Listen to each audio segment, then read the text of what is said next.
Good numbing. Hello YouTube and welcome back to session 2 of Crystar, where last time we got introduced to our little emo friend here, Ray. Oh, and her pet dog Thelma, and her little sister Mirai. And the events of them all basically getting pulled into purgatory, and Ray eventually making a deal with the devil to try and save Mirai, and having to go out on missions slaying monsters for the devil's sake in the hope of building more ideas, which are like these tear crystals, to eventually save Mirai's soul. It's a long journey, well at least it's going to be a long journey with a lot to go through, but we'll find our way through because Ray's a determined young lady, one way or another. Off screen I've adjusted some volumes as well, because then I was playing it back, listening it back, it still seemed just a smidge too loud to me. Like, but it didn't seem that bad at first. Additionally, we're not using Kokoro that much, if at all, anymore. She's just not great. She's okay, but she could just be way better, so I'd rather just stick with Ray for now. Hopefully we'll get more characters as we go on. But, let's not hang around. Let's dive straight in. How she was.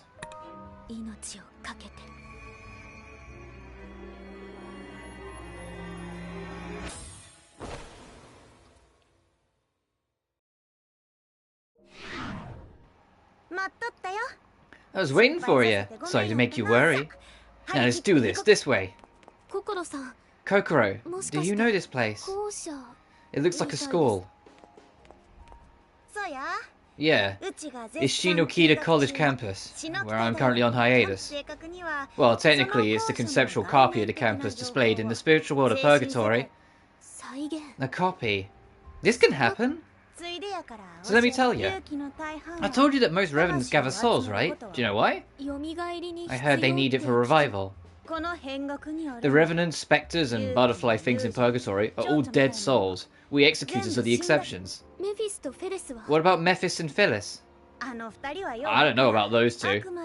They call themselves demons, but I don't know if that's true. Though I think they're the managers of Purgatory. Hello. Hello, both of you just jumped in at the same time. Hope you're both doing well. Anyhow, a dead person's soul is always missing a piece. When a soul's missing a piece, you can't obtain revival. So a revenant with a strong self-consciousness eats other souls in order to fill them with missing pieces. I'm guessing your effort to try and stream Trails from... was it Trails from the Sky, or whatever it's called? Or Trails of the Sky? Didn't go quite down to plan. Souls... So a revenant with strong self-consciousness eats the other souls in order to fill in the missing pieces. If the missing piece of a soul is filled in and becomes full, you can obtain revival? Alright. But yep, repairing a soul with a faulty soul don't work well. Can you guess what works better? Using a live person's soul? Exactly. The strong revenant summons live humans into Purgatory from the real world. Randomly take the night off? No, that's alright. Sometimes you need to just take those step backs for a moment in order to absorb their souls. And to be fair, like, you did plat Yakuza 7 yesterday, and that game's a monumental mission, so I wouldn't be surprised if you're just a bit tired and just want to take a breather. This guy in here, it didn't. Oh, fair enough. So that's why Mirai and I... As I was saying, when they summon a live person, the surrounding material also appears in Purgatory.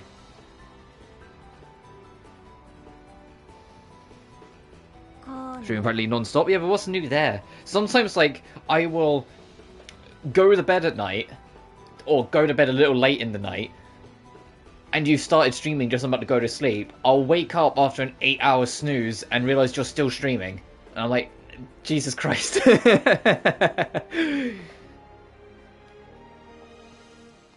like that. To be fair, I would stream longer, but I've just got work to worry about. If I was doing this full time, I would probably aim for about 6 hours each day.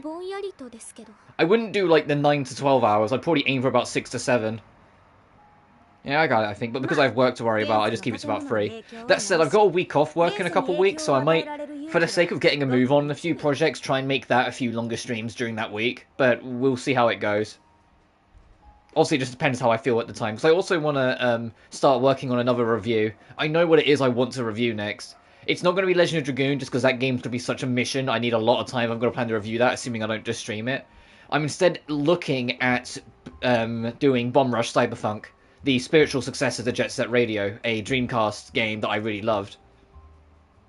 It comes out on console September the 1st, so I'm going to start working on that when it comes on console then. But we'll see how I feel. I just don't want to do another Doom review just yet. And also, I haven't really mentioned it, but I've kind of discontinued the What Was brand of the series because there was just no real need for it. I kind of don't want to have to kind of break up what goes in the What Was file and what's more general reviews. So I've unified them all into one series of just reviews. So Bomb Rush Cyberpunk won't be What Was because it's brand new, so it wouldn't make sense. And I don't want to have to keep on juggling what I count as What Was and what isn't, so it would just be Bomb Rush Cyberpunk's review. Yeah, Jet Stream Radio. Did either you two ever play Jet Set Radio on the Dreamcast or Jet Set Radio Future on the PS2? I loved those games. Like Anamnesis, you know? Anamnesis. No, that's enough talk. Let's get going. Wherever there's an image of a material world, there's a feeding ground for revenants.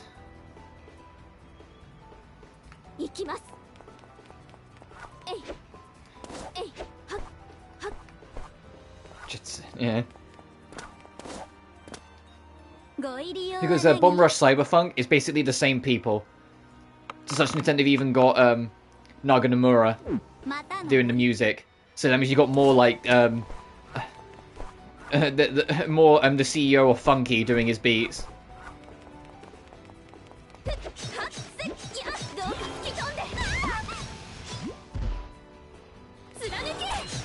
Oh, I did look into the trophy list for this game. The trophy list for this game is not actually too bad. There's only like 2 trophies that are kind of grindy. It's just getting every ending, which the endings fall into each other. So I will be basically doing like 2.5 playthroughs of this game. Because essentially when you beat the game, when you go back through it, you do the prologue and then it hard skips to chapter 6 because things are different. And then when you beat the game on the second run, when you go in for your third, it does the same thing, but things are different yet again. So I can basically treat it like one giant playthrough and do all 3 runs in that sense, get all 3 endings. So that's what I'll be doing. But the 2 grindy ones is kill 5,000 enemies and pet the dog 53 times. And like pet the dog 53 times, like that's a fine grind. I just need to like do it like in between missions or something, so it's something to work on in the background. But they're not the only 2 kind of grindy trophies. All the rest you'll just get through going. Oh, and 100% the memoirs. That as well. That might be a little annoying, but hopefully that'll be okay.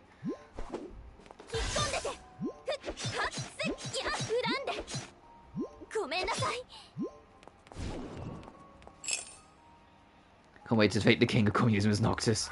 We'll bring his country back to the land.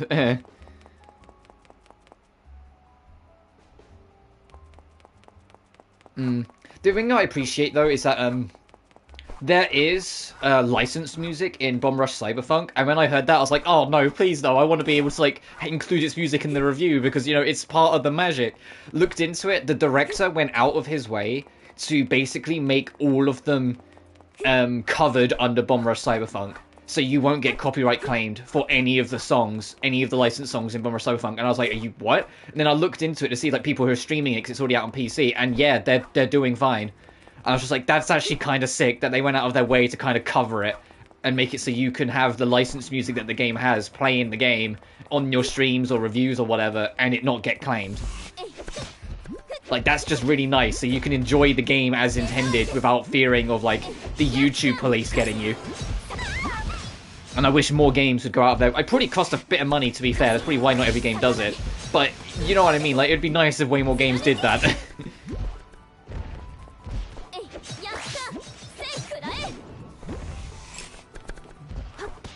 Oh yeah, right, the Cyberpunk 2077 expansion's coming out soon. But, or like, Cyberpunk 2.0, as my friends and I have been calling it. Because of how much they're trying to change. Unfortunately for me, the damage is already done, so I have negative interest in getting into it. But for people who were super into the original, even with all of its problems, and really wanted to see it just become better, I hope it's everything they wanted the base game to be. I really do. Because, you know, I've been there, maybe not as severely as Cyberpunk, but I've been there where, like, a game isn't quite what you hoped it would be, but then it manages to get, like, that second wind because it gets, like, a major overhaul update. Like, the Remind update for KH3, or, you know, the Royal Edition update for 15. For Final Fantasy 15. So I think there's a path over here I just want to check. Yeah, there is. Okay, well, I'm glad I came back.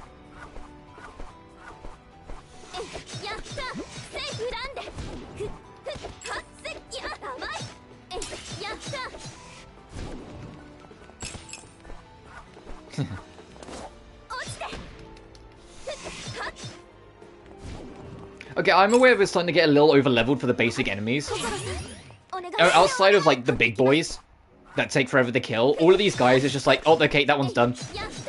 Okay, that one's dead. You know, like, oh, okay, I don't even get a chance to start a combo anymore. Which is partially my own fault because I'm killing everything in my sight. Like, I imagine they don't expect you to fight absolutely everything, but I'm me. Like, if Final Fantasy 13 ever does get, like, a remaster or port to modern hardware and I decide to cover it, that's going to be a very long playthrough, solely because I will probably fight everything. Even though you kind of don't really need to, I will still do so. Let's get rid of this guy.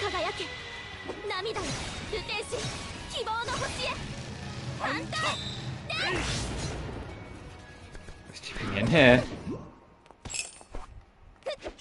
No, for me, before the original Cyberpunk came out, it reminded me of No Man's Sky, where it felt like it was like everything they were saying. It was like, this seems a little too good to be true. Like, there's no way all of this is just going to work when it comes out.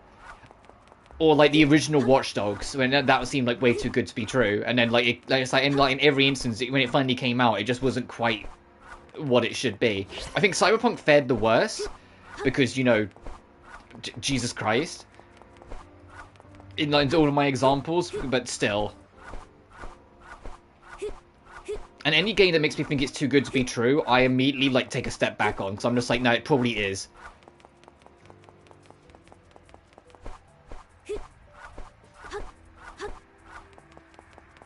I know No Man's Sky turned it around and is now, like, beloved and does really well for itself, but clearly, at launch, it wasn't great. What's the special enemy over there? Ooh, it's another plant. Okay. I can't remember if we got all of the Cogworths yesterday. We got all 3 memories of it, or we're missing one. I mean, we'll kill it anyway, just to be safe. 13, but I hated how they handicapped the summon fights. Scripted time limits by giving boss abilities. Yeah. All of the summon fights are time limit gimmicks, where you have to figure out the gimmick and then overcome it under a relatively strict time limit. The amount of people I've seen get as far as Odin and then get hard stuck is, like, insanely high. And every single time I'm like, yeah, I get it.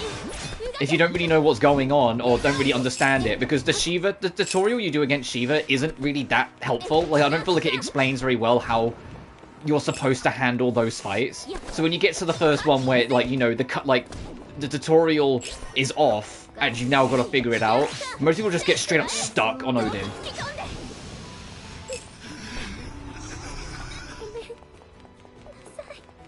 But I eventually figured them all out, and once you figure out Odin, I think the rest are pretty plain sailing. Like, it took me 2 attempts to do, I forget what it's called, the one you do with Saz, and it took me 2 attempts to do Bahamut. But once you, like, but it's still, like, it's poorly explained to you that they're all gimmick fights, and you have to solve the gimmick within a set time limit. It just tells you, it basically explains to you how to do Shiva's gimmick. It doesn't explain to you how to do all of, like what to expect or what to look for. So you go into the next fight trying Shiva's gimmick, and Odin just eviscerates you. He'll probably kill you before the time limit's out anyway.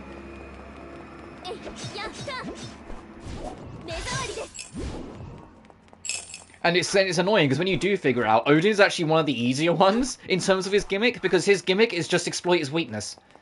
Like, Shiva's is you have to know when to guard, and you have to defend against certain attacks, and then know when to riposte. Odin's is just hit the weakness, but because you get ready to guard, he just fucking destroys you.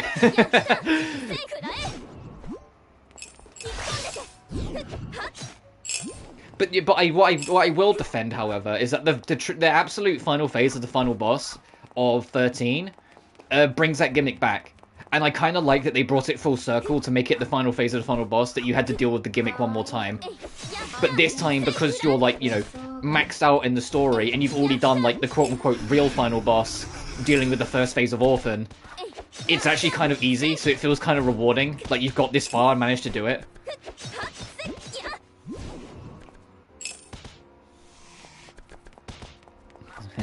Yeah, to be fair, like, I've said it before, but like, Final Fantasy Tactics is the only tactics game I like, so it's just one of those weird things.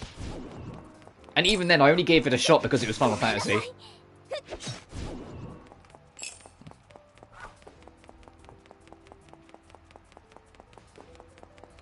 The amount of people I know who, like, grew up with the PS1 or was very involved with the PS1 generation of Final Fantasy, who, when you ask them what their favourite Final Fantasies are, their responses are 7, 9, and Tactics.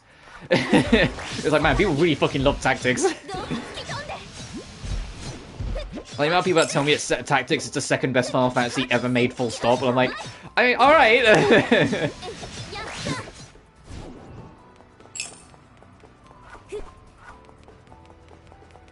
Ooh, one of you! You know what, fine, we'll use you for a second.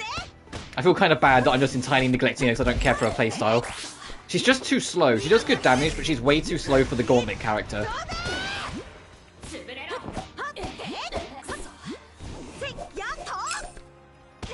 Ow. Alright, deal with the shooters first. Oh yeah, that was like, Orphan technically has, the Orphan Phase 1 technically has a soft time limit. If you take more than, I want to say, half an hour on the fight, he will cast Doom on you. So you are technically under a time limit. But the crazy thing is that, and like, it was the exact same for me, I don't know if it was the same for you.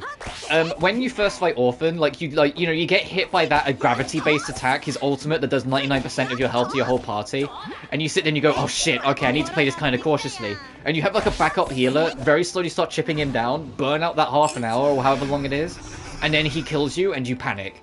And on your next attempt, you just go, fuck it, going balls to the wall, I'm just going to go full aggression, screw healing, and then you kill him in 2 minutes. You're like, huh? Like, that, did anyone else have that? Because I had that. It was like, if you just, like, say, like, throw caution to the wind on the first phase of Orphan, you annihilate all 7 million of his health points insanely quick. Like, it generally takes you, like, at most 4 minutes. It's like, and Neil's like, what? Oh, hello, truck.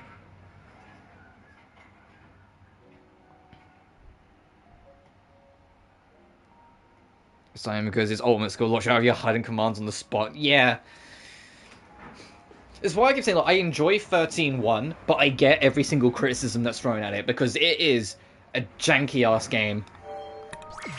It's why I love so much about 13.2, that 13.2 didn't just abandon the formula immediately. It went back to the drawing board, but kept the concept. And really, really tried to improve on the foundations, to make it as a whole way more enjoyable. And 13.2's got some of the most charming characters in the series, in my humble opinion. That is a fucking firing squad over there. Look at those plants spit at you. They're pea shooters and Plants vs Zombies. That's a fucking firing squad over there. I'll come back. I want to go to safer road.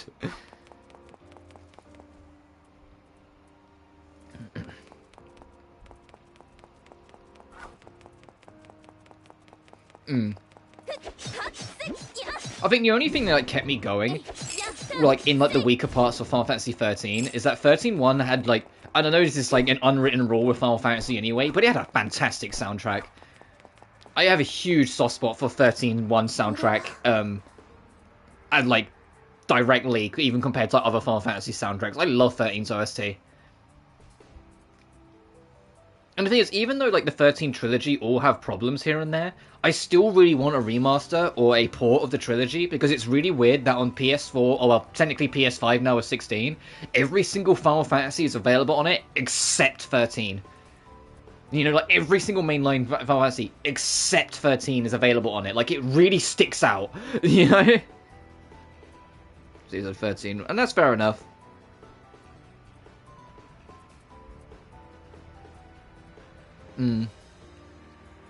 Yeah, like, 13.2's ending was just one giant, like, bait to set up 13.3, which is a shame because I kind of wish the 13 series ended on 13.2 because I think 13.2 was really fun. And I know there are people that like 13.3, but equally it's like, I wasn't a fan of the time limit idea because it basically goes full Majora's Mask. You have a set amount of days to save the world, and it's what you do in those days and nights to do it, and I just wasn't on board for that at the time. If it ever remastered it, I'd give it another go, but at least for now, I was just like, eh. 14 with no group is horrible. Yeah, playing an MMO solo, it's kind of rough. It was, yeah. But I entirely get it. The amount of people that drop Final Fantasy or fucking hate the series as a whole from like after 13, I'm just like, yeah, alright, yeah, I get it. 13's a very different game, and I know it kind of sucks in a lot of ways. For me, it's more of a guilty pleasure. I just kind of like it anyway, you know? I need to stop charging monthly? Well, you already know they're not going to do that because Final Fantasy 14 is literally the biggest money maker pile driver there is. And even then, you can play Final Fantasy 14 and the first two critically acclaimed expansions for fucking free now. The expanded trial covers the entire Realm Reborn, the entirety of Heavensward, and now the entirety of Stormblood for free. So it's only if you want to play Shadowbringers, Endwalker, and the upcoming Dawn Trail that you have to pay for the monthly sub.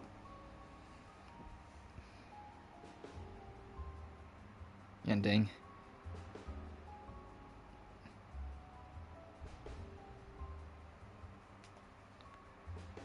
13.2 was to save Lightning since Sarah took the MC role following the ending. But you don't find any sign of her at all, and it's only when you sit in your epilogue. Yeah, like you see like Lightning at the start, and you play as her in like one of the DLC things, which is I never even kind of figured out what was the thing with that DLC. It's just fighting Caius a million times. Apparently, there's like some gimmick and some specific thing you can do to like make the fight end a certain way, but I just couldn't be bothered to figure it out at the time. But still. But then the fact that they just kind of be like, ooh, Sarah maybe dies because of time shenanigans. Which I get it, because it's kind of karma. All of her time shenanigans to save Lightning was kind of what was like fucking over Caius' not wife. So it's like, you know, I get it, but at the same time, it's like, ugh. Oh no, the one where Lightning wore the Armored Goddess outfit. I saw it. Yeah. Like, that DLC, like, you fight Caius, and then it plays a cutscene that wraps back around into you fighting Caius again. And I think there's supposed to be some kind of gimmick for you to escape the fight, but I never figured it out, and I eventually just stopped trying and left it, because I was like, you know, it's just some weird DLC, I'm fine. If I want to mess with a DLC in 13.2, I've got the Colosseum. Hello. So you try to...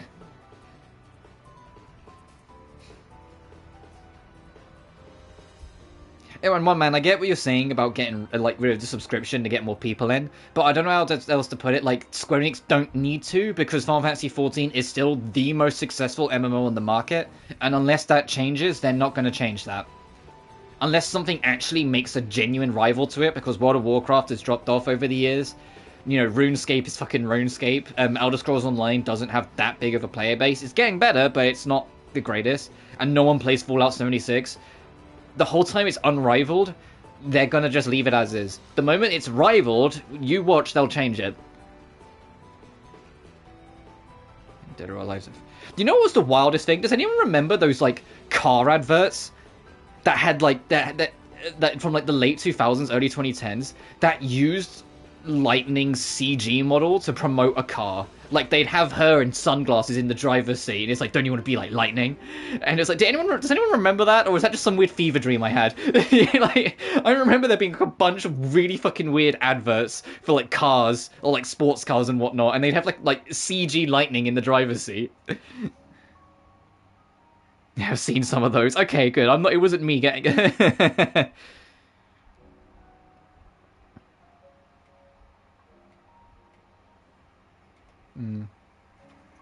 But anyway, I digress. We've been sitting on this screen for ages. Let me get back to the story. I can talk about the weird shit of Square Enix's promotions over the years at another time. What is this? A memory reservoir. Size cup noodles. Yeah, fucking gladiolus. There's nothing better than cup noodles. The delicious taste. They come in so many flavors, and it's a side quest. You're just sitting there looking at him like, is this an ad? This is an ad. 15 was so weird. 15 is so weird when you think back on it. If you look back on it now, you know, like so many years removed from its release, you just see all the fucking like product placement and the sponsorships and the ads, and you're like, man. And then you go to 16 and there's none of it. Wait, did you touch it?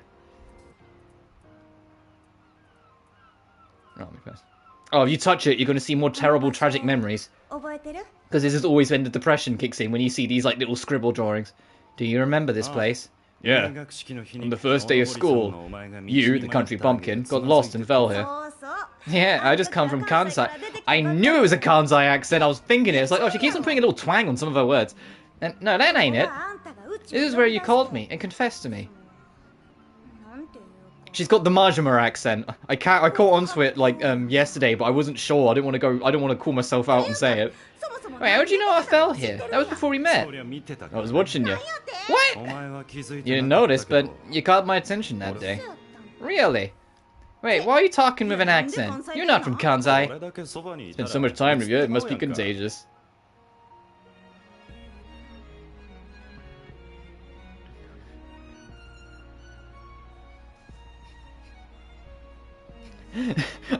What's going on in my chat room? Hang on a minute. I look away for a minute. I say there's a fan of my ramen. Yeah, I get that. All the way with it. Make people cut me with anime waifu. No, that'd be kind of weird. I agree with Goddess on that one. And just because Nep does it doesn't mean Final Fantasy should do it. To be fair, Nep would do it because Nep, you know, turned game consoles into anime waifu. So what's stopping them from doing other things into it? Seems like you're mocking me, but you're right. Hopefully we can spend more time together. Well, yeah. No, you can't drop the accent. Ugh, but thanks, Arashi. You brought me that? Thank you. That was you, Kokoro. You saw it? I'll be honest. I'm going on an honesty route. I've been honest all wing. I saw it. Is that your boyfriend? Yeah. What is your memory doing here? I don't want to talk about it. Let's get going. But now we know this is the plot way, I'm going to go the other way. I'll go back to the firing squad.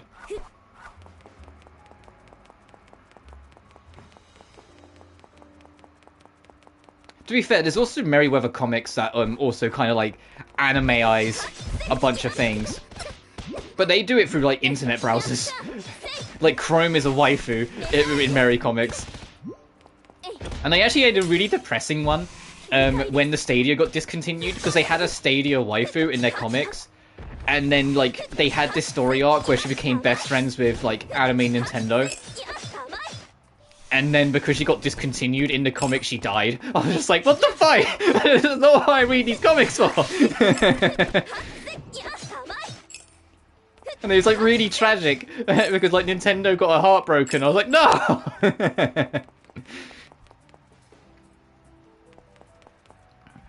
So she fucking. But yeah, like the thing with Kokoro, like I don't care for her gameplay, but her story is at least interesting. She had a teenage pregnancy and it seemed to derail some of her life, and I'm interested to see where that goes. Because, you know, it's... Not many games choose to talk about that, and so I'm curious where this one will go with talking about it.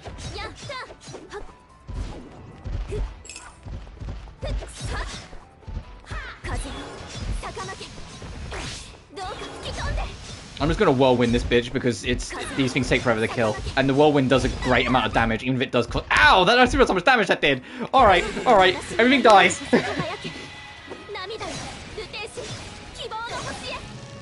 You play that one crossover net game and see what the Sega Hard Girls? No, it's one of the very few spin-offs I've yet to play, but I want to. I just haven't got round to it. I've got Vita, but I want to get the 2 Vita spin-offs I'm missing. Well, 3, but I don't really care about performing perfection. I want to get Action Unleashed, and I want to get Sega Hard Girls.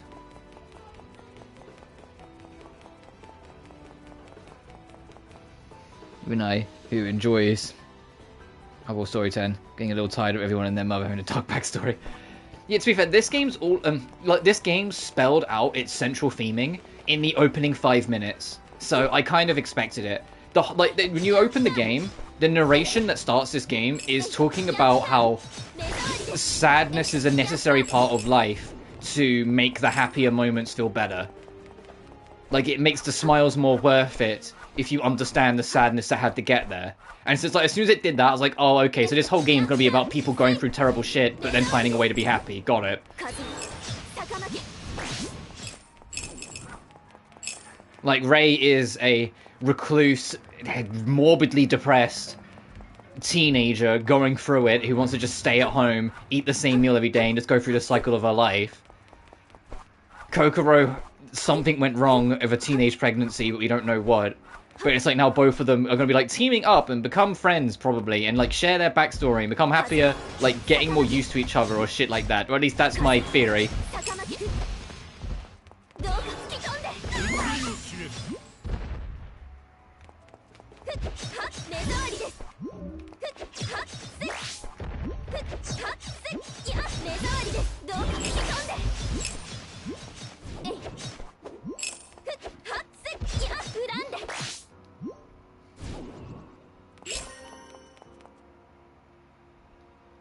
Oh, I did not know that about the DLC thing with Sega Hard Girls. That is entirely new to me. Also, yeah, I don't care about producing perfection because, like, I've got enough rhythm games as is. I'm not that, or what, like, Dance Biscuit. I'm just not that fast. Whereas Action Unleashed, I'm at least curious.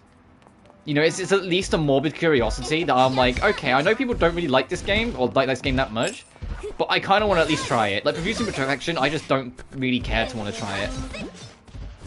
But that's only the Vita ones. If you want to count, like, all of them, I haven't played SVS yet, but I really want to. I haven't played Virtual Stars because it just really didn't look like it was for me. And so I was like, you know what, I'd rather save my money. I never finished Super NEP RPG because I really didn't enjoy that game at all. I found it kind of boring, personally. But then I just kind of...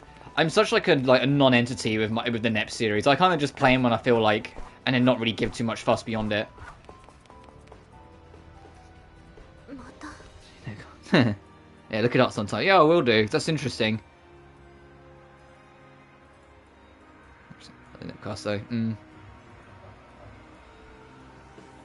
The only thing about Sega Hard Girls I know is that one voice clip. I think of like Nep like shouting at one of the Sega Hard Girls for making kids cry. And that's like the only thing I really know of Sega Hard Girls.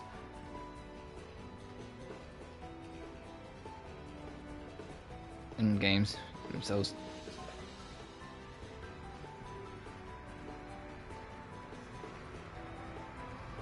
Speaking of deafening requests, I wonder when we'll get Dirk Free. Like, please, can we get Dirk Free? Please, I love Dirk 2. Please, can we get Dirk Free soon? I know, like, the writer that writes it's currently working on a Corpse Party sequel, but can he, like, after that, like, get the fuck back over to Compile Hard and, like, their dev teams and, like, fucking Dirk Free, Dirk Final? Please? I'm begging here. I fucking loved those games. Dirk 2 is one of my favorite PS4 RPGs. I loved that fucking game. The only reason why I haven't streamed it yet is because the Let's Plays I did for them a few years ago are still kind of fresh, and because I'm waiting for Dirk 3 to get announced. But I don't know if he'll ever fucking will.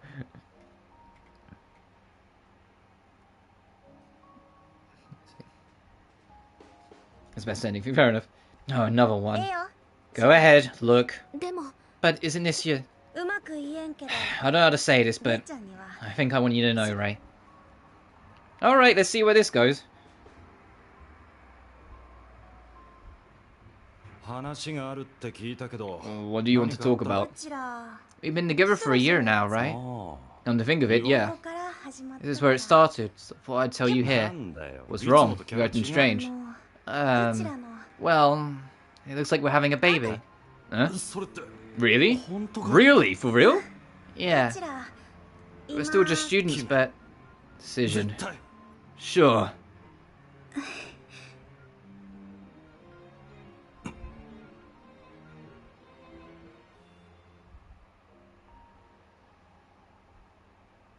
As you saw, that's why I took a break from school. I see. Cool. It's the character writing. Yeah, but I think the fact that it's got so many memes on its writing is because people enjoyed it to want to highlight it. You know, no one's memeing on, like, Ninja Wars because no one cared. You know, like, for example. Yes, anyway, gotta go kick Juliet on hard mode again 4 years back. That's probably what I'm about. Oh, fair enough. But I'm sure you know by now. The reason my memory is here is because this scene was dragged with me to this place. Me, Arashi, and the child inside me. I'm the only one who survived.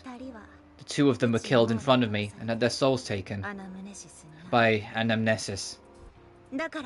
Which is why I signed my contract with the demons to get revenge. Proof of the contract is on my stomach. My wish to take revenge on anamnesis with my own hands. I won't let anyone get in the way of my wish. Sorry, bored you in my story. No, glad to know why you're fighting, Kokoro. Wish one man had memes, to be honest. Leans too much on the meme aspects, yeah.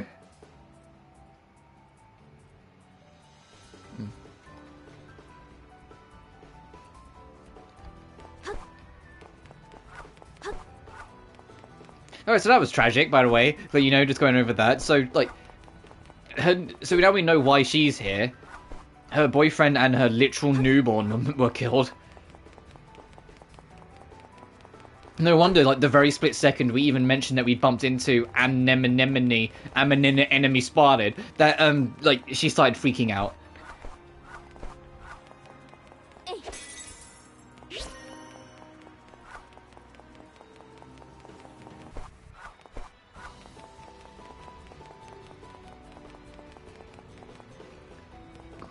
Series. That's what I mean by this game. Yeah. I'm kind of vibing with it. I like it for what it is right now.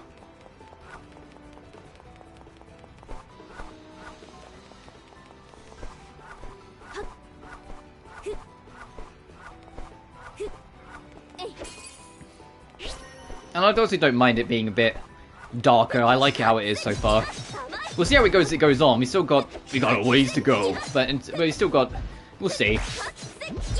Who knows? It might even be a story about, you know, like we already know from the theming that it's like facing sadness to find the happiness later.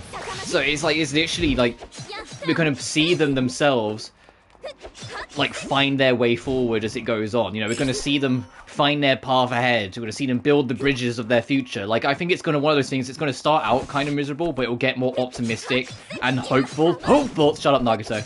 As it goes on.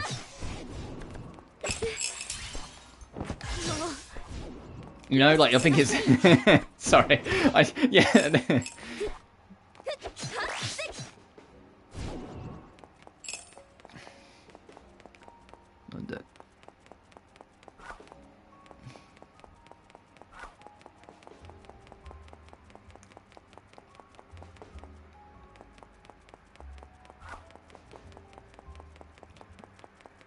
Yeah, the only character that's kind of screwed a little in this game is Rei herself.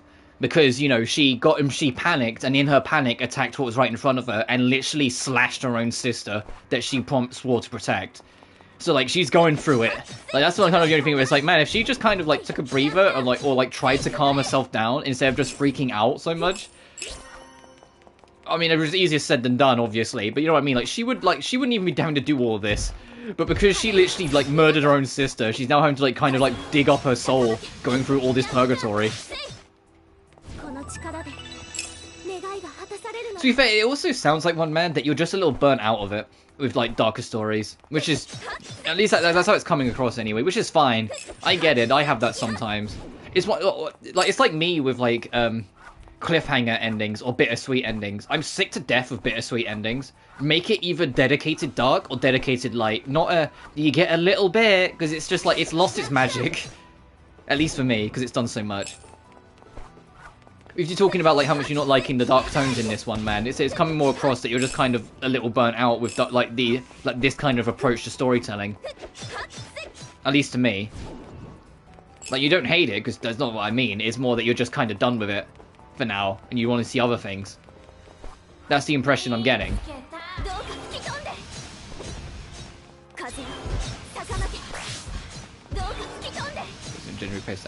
Yeah, I like more so Dirk 1 than Dirk 2, because Dirk 2 kind of gets real morbid. Like how like Dirk 1 still finds a way to try and stay somewhat optimistic, even when shit is like horrendously dark. I mean, Dirk 2 does it as well. It's just then you get to the final chapter and shit hits the fan so insanely hard.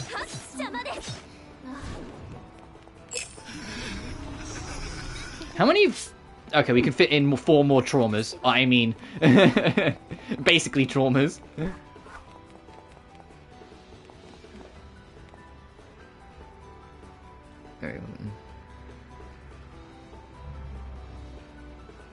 Yeah, I get what you're saying, one man. I think, like, both our points are valid. Like, I think it is a part of, like, yeah, there are, like, dark stories that feel like they're just dark for the sake of it.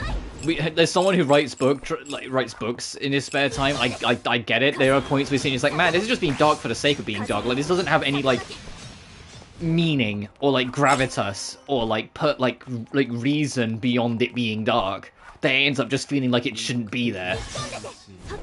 But equally, they don't tend to bother me that much unless they're like really egregious. You know? Like, if they're, like, super, super, super in your fucking face dark, and it's just like, come on.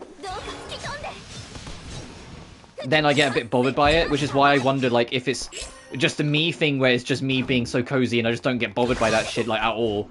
Or whether that's more of a you thing where you are just a little burnt out of darker stories for now and you might not even realize it.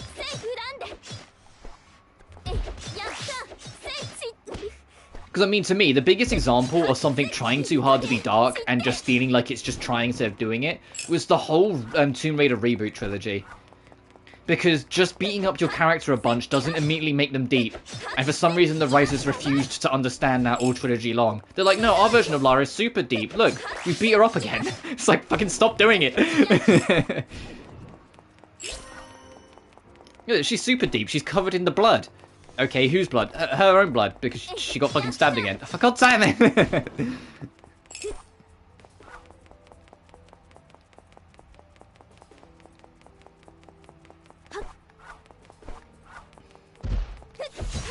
Sorry, I don't mean to, like, pick on the reboot trilogy. I like the reboot trilogy for what it is. It's just there was so much about it that wasn't what it could have been after the Legend trilogy that came before it. The Legend trilogy completely fucking demolishes it, in my opinion. Like, for me, going from the Legend trilogy to the reboot trilogy of Tomb Raider was like one man going from Mysterious to Riser.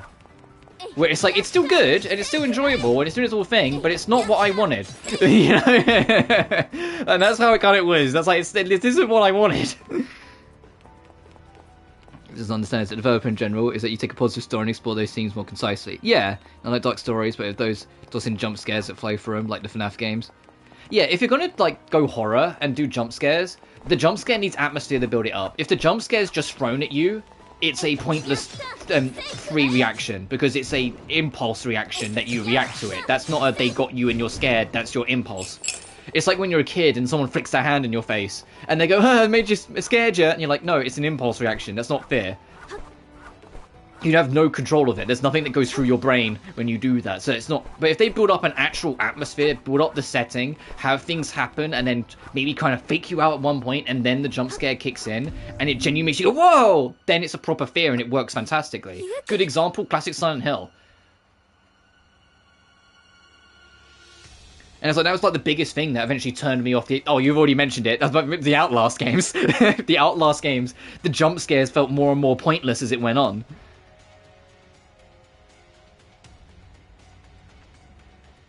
Oh no, I'm talking about horror games. This isn't a horror game, this is just dark. I'm just saying, like, in horror games, if you do jump scares, if there's not an atmosphere, it kind of just feels superfluous. One man. Fear in Dead Space. Yeah, to be fair, I haven't played Fear, but I've always heard great things about it. But Dead Space, absolutely. Dead Space is a mastercraft of the atmosphere. And one of the bigger reasons why that people don't even realize isn't just, like, you know, the music or the aesthetic or whatnot. It's the fact that you can explore the ship at your leisure. So it's the fact that your own morbid curiosity sometimes gets you in trouble. So because it's on you, to find these horrors by accident through your adventures, it adds to it so much more, because it's not like a linear scripted sequence of events of horror. It's what you happen to bump into exploring the ship, and it made it so fucking good at scaring you, because it felt like sometimes you were in places you shouldn't be right now, because you stumbled into the wrong neighborhood and some of the monsters will fuck you up and they just appear out of nowhere. And because, you know, Dead Space 1's actually pretty damn hard if you get overwhelmed, it really like would put that fear factor in you, because you're like, oh my god, you know? It's PTSD shocker. Yeah, I get what you're applying here. I'm just saying I'm divorcing it from that, because I'm not treating this game in that same umbrella. I divorced it from the concept where it's like, when I think of horror games when I want atmosphere and jump scares, just being dark doesn't make me really want atmosphere. It can be dark for its writing without having to be on the atmosphere tone. But like Dead Space 1, like that's a full horror game, and that game scared the shit out of me when I first played it, and it did it amazingly because of it. Bioshock. Yeah, I enjoyed Bioshock 1. I never really bothered with the sequels though. I know people liked Infinite, but I was kind of done after Bioshock 1. I liked Bioshock 1, but I came from a place who grew up with System Shock, you know, their older games, and I kind of slightly preferred them. I know they're, like, ancient now, and, like, the System Shock remake still isn't out on console, god knows when that'll be, but I leaned on them just a smidge more, and eventually it just put me off wanting to bother with Bioshock 2 and Infinite. Just Edge. Oh, yeah, I get what you mean. A Revenant, if you aren't a Nemesis. I'm just going to call her Nemesis, because that Anamesis is such an annoying name. So, the Nemesis. I won't let any Revenant get away. We're playing Resident Evil 3 again. We're fighting Nemesis.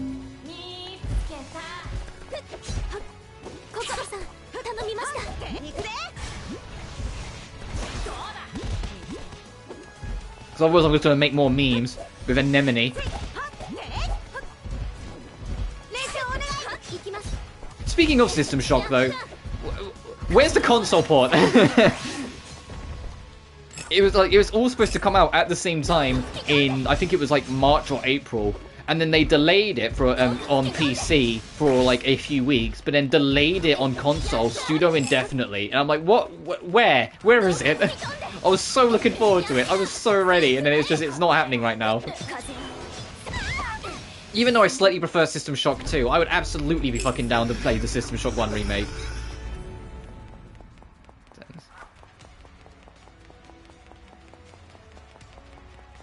Are we carrying on or are we done? Oh, we're done.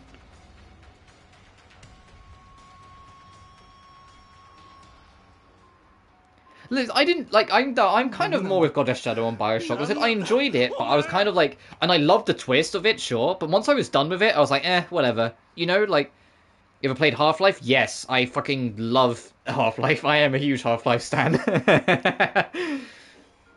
I was one of those kids who was like, man, when's Half-Life 3 coming? The only Half-Life I haven't played is the co-op expansion to Half-Life 1. Which I think was called Decay, and the VR game, because I don't have a VR. Let me drive over. That's fair enough. Half-Life as a series is super experimental in what it did at the time, which is partly why I love it. Also, I'm speaking of loving, I really like this aesthetic of Nemesis. She looks kind of cool here. Because I did Half-Life 1, I did Blue Shift and, what was it, Offensive Force, I think it was called? The two expansions that fucking Randy Pitchford did. Because, you know, for some reason, they trusted Gearbox with 2 Half-Life expansions. Well, technically 3, because I think they were involved in Decay as well. And Half-Life 2, I at first wasn't keen on, because it's like basically physics of the game. But it grew on me as time went on, and now I love it.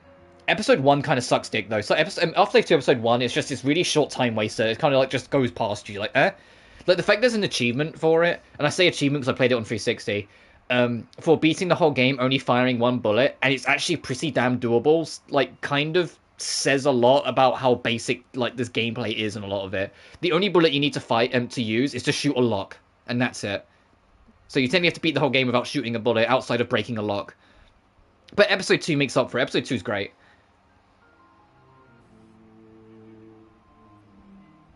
natural value. Nah, someone doesn't have that context. I like this game as is, and I like the artistic value it's going for and what it's doing. What are you... Kokoro, you! Please run! Run, Kokoro. Why?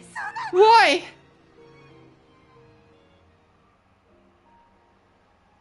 And then there was your bump in with Nemesis. Honestly, I don't remember that moment. But I know one thing for sure. It was without a doubt Nemesis. It was Nemesis who took Arashi, my baby. Even the tireless Miss Kokoro is tired today. Yeah, I'll head back for now too. Later, Ray.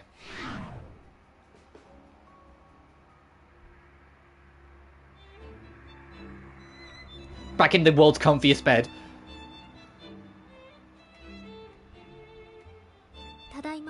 I'm home, Thelma. Were you okay all alone? I kind of wish we could do things outside of the realms.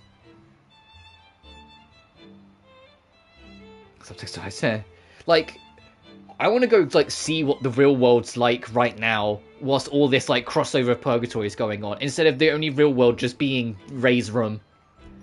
Maybe in Crime Machina, but I say that Crime Machina is a whole different beast. Even though it's like in the same universe, it's like basically pulling a near automata, and it's like 1,000 years in the future, or like several thousand years in the future, with all of humanity dying out, and you're playing as these cyborg women. It's like, man, this really took a lot of inspiration from Near Automata, huh? But I say that this does give me some slight Near original vibes, so I guess that makes sense. Maybe they were just feeling inspired. I just love this room because I wish I had this room. This room is fantastic. If, like, this is the sort of room I would want my future daughter to have. You know, like, a big dog bed next to her bed. Like, her own, like, space of, like, a desk. Like, a little, like, couch area with its own little table space with the big window behind it. Like, this room's, like, man, I would love... Like, first, I'd love to have this room for myself, but I'd love to have, like, a future daughter or future son or whatever have a room like this, you know? Everyone's room for me. Thelma, oh, you're a good girl. You're born the same year as me, which makes you an old lady. Oh yeah, she's 15, your dog then. Yeah, you can pet the dog. Trophy for doing it 53 times.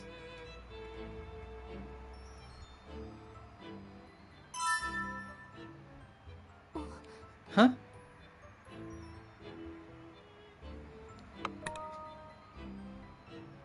Oh, also, when new game gives you choices, so it's like, tell her or don't tell her earlier, or like last stream where it was like, be trusting or be untrusting. Apparently that doesn't affect the endings, it just affects how Ray's perceived. So it's like, it's just how you want Ray to be perceived by others is what choice you make. It doesn't actually affect any of the endings. Which, to be fair, I kind of prefer it that way. A prisoner serving a life sentence for robbery and murder, Kyosuke Tomasu, was discovered dead in his cell. Kyosuke was 49 and appears to have died from a stroke. The investigation to confirm his cause of death is still ongoing. Fact is ending. Cool. Oh, I need to get rid of these demons. Trophy unlocked. Tears of Bitterness. Purify 30 torments. I have to do this so I can achieve my ... All of the trophies in this game, in their descriptions, like, have Ray's comment on it, so to speak. Can I, like, triple up? I want to see if I can make a regret drop 4, so I need to, like, make more 2s to then make more 3s.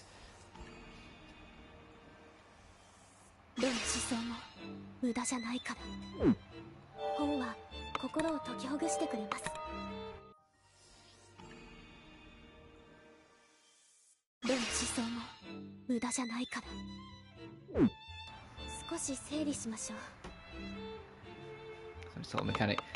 I like the idea of the picking up something from enemies that you can then go back to craft into other things. That's basically what it is. The only trouble is that it limits you to only being able to pick up 10 new ones per visit.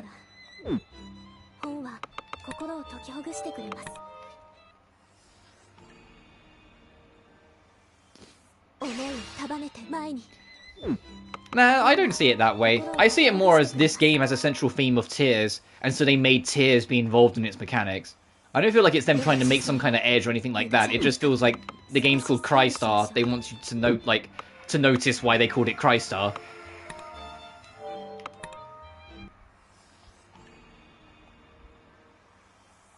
And I imagine Cry Machina will be the same thing. Regret drop end. Okay, so that is the fuse limit.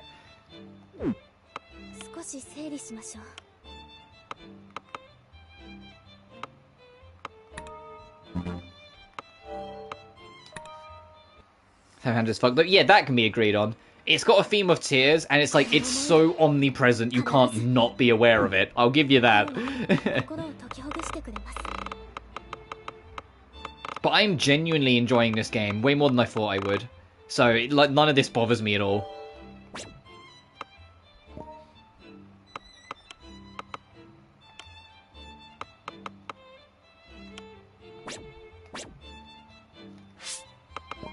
Oh, who got a new skill?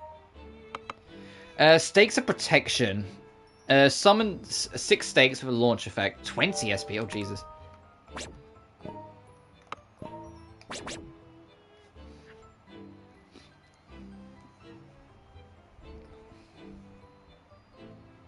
Game that I actually like I said, heavy-handed is MGS4. Yeah, and MGS4, the thing with MGS4 is that it's self-aware with how heavy-handed it's being, so it plays up to it.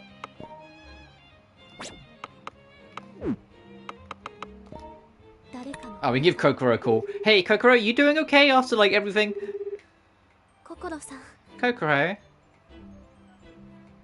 Also, I want to point out, Ray's sitting how I kind of sit. What, you like me so much you can't sleep? I haven't been sleeping well recently, but it's not because I like you. Oh, that makes sense. A lot happened to both of us. Till recently, I didn't think I'd get involved with Purgatory. Kokoro, were you wishing for your boyfriend and child's revival? It's impossible. Revival requires souls. Nemesis took their souls right before my eyes. Oh, I'm sorry. It's alright. I'm sure you can't forgive Nemesis either, Ray, but I can't let anyone take my revenge. I know. Let's find Nemesis together, no matter what. Of course! We'll find your sister's soul as well. Yeah.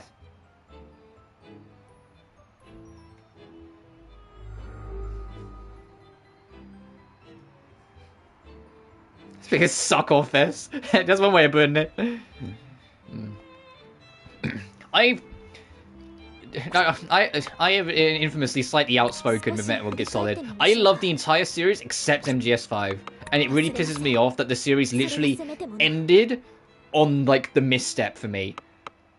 If that makes sense. Like, it never had a real misstep for me. Like, I liked Acid games for what they were. I loved Rising. I liked MGS2 when no one else did, it felt like. I genuinely, like, had a huge soft spot for, like, every game in the series and liked all of them for different reasons. And MGS5 just... I liked the glorified demo, and I really wanted the main game to play more like Ground Zeroes, where it was more focused missions. And then Phantom Pain just bored the shit out of me, and I just didn't enjoy it at all. And it felt like a real shame. Anyway, let's read. Now we've got all the memories. Let's read this. So Lucratus, a revenant of a boy who got trapped in the... Oh, right, got trapped in the fridge. I remember now. We saw his first memory, so it's the second, his third. He'd been on a losing streak, so he asked his friends the best way to win. His friend told him about the refrigerator. It was old trash, as his friend suggested. He hid inside it. Hours passed. No one came. His body wasn't found for years. Okay, so he starved to death. Got it. So I was right last time when I suspected that. What? Yeah. Dude, my favourite song from the Metal Gear Solid 5 advertisement, it wasn't even in the game, it was in like the reveal trailer for Phantom Pain properly. It was Not Your Kind of People. I love that song. That song resonated with me personally so much. Because it was like all about knowing that you're different and accepting it. That you notice the things that aren't right about the world around you because you're not one of them. You're not one of the normals. And it was like, especially when I was going through shit around college, like it was so... like, cleansing to have a song that felt like it was for me. Just been use of clone, yeah. Or like when they played Mike Oldfield's Nuclear in Ground Zeroes. Yeah, I'm nuclear, I'm wild. That one, I loved that. It was my introduction to Mike Oldfield, and when I told my mum and stepdad that was my introduction, they looked at me like they just realised they're old. So I was like, oh, I'm sorry.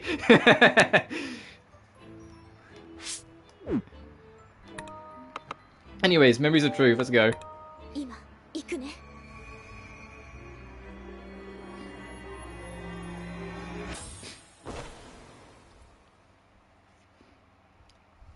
I just like Heaven's Divide for a while. Heaven's Divide. Yep. I love Way to Fall, the credits theme from MGS3, because that song genuinely like made me choke up when I first heard it when I went through MGS3. That really went straight to my soul, so it just kind of stuck with me. To be fair, all of the credit songs for the main series got a reaction out of me. It was just MGS3 was the one that made me straight up tear up. Like 1 and 2 just made me go, because the best is yet to come is iconic, and like especially after you first finish MGS1, it just sits with you. But Can't Say Goodbye to Yesterday is a really beautiful song, and I just find it really charming and peaceful to listen to. Pulls MGS2 to an end. 3 just broke my heart. But 3 as a whole already broke my heart, because that game is such a beautifully well-written story with fantastic characters. But, like, 5, you know, like, oh.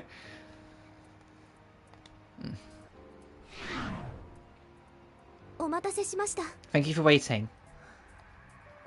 Kokoro. Oh, it's you, Ray. Sorry, I didn't notice you.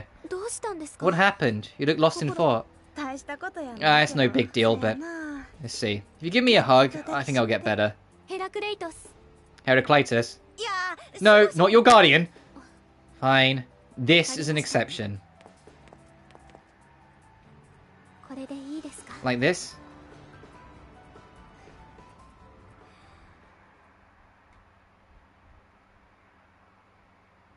Yeah, I know. The Sorrow. The Sorrow resurrects the dead.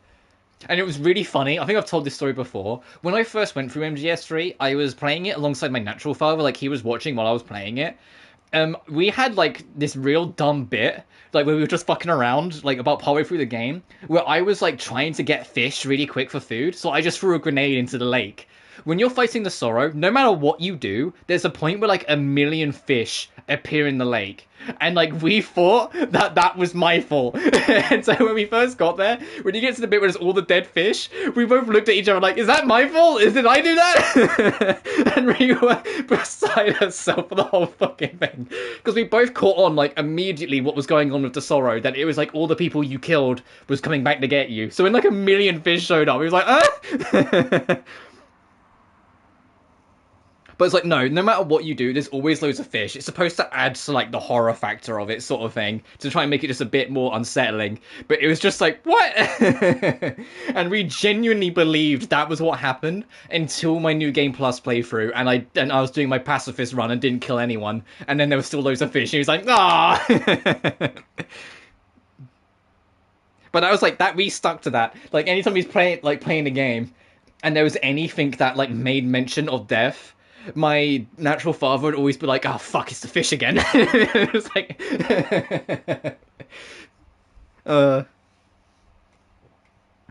Sorry of us fight. Gauntlet. Anyways, you killed Lol. Yeah, also there's a cheap way of getting yourself out of the fight immediately. As soon as the fight starts, use the fake death pill. As soon as it starts, just use the fake death pill. You can get out of it immediately.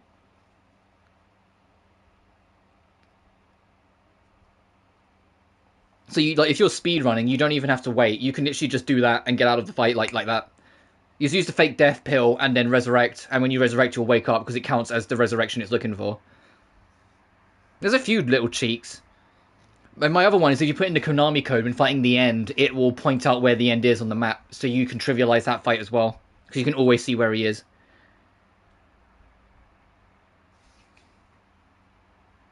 Cheap kill bosses. It's some of it is because Kojima really wanted to push the boat out of what he could get away with boss fights.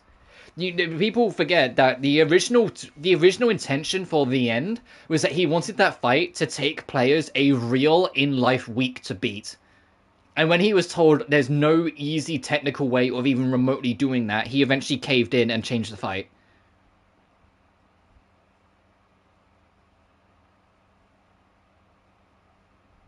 Or allowed the fight to be changed. But it's like, the end, to be fair, the end, you don't even need to do the thing. You can kill him early, before the fight starts. So when after the cutscene ends, so he's getting wheelchaired off, if you've got the early sniper, you can kill him then and there.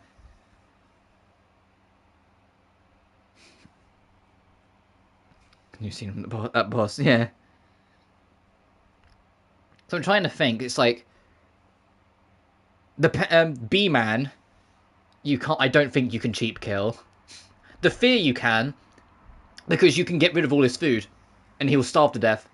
If you go around the map and clean out all the food, all the frogs, clear all the beehives and everything before the fight, when the fight starts, put one tranquilizer in him and hide, and he will eventually starve to death.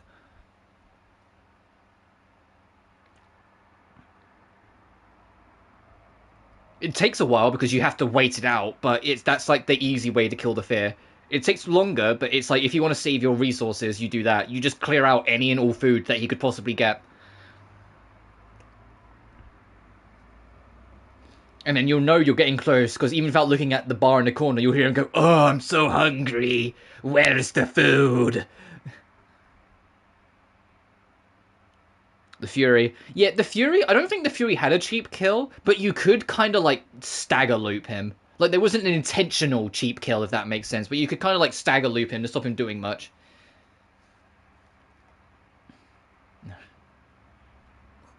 Kokoro. Kokoro. You know what? It's just when I feel someone's warmth, Thanks, Ray. I'm okay now. Let's get going. Aww. Oh, it was like after everything that happened to her in their previous adventure, she just needed a hug.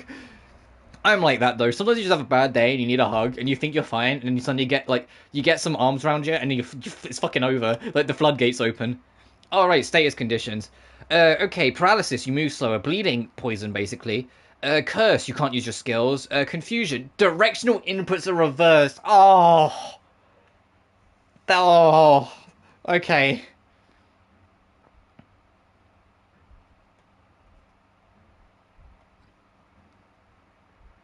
The thing is, I never had much trouble with the end, because I would do the fight legit, I would do the cheat code, go east and circle all the way around the map, because his first, you don't even need to use the cheat code, his first spawn is always the same spot, so if you know where it is first, you can work off that.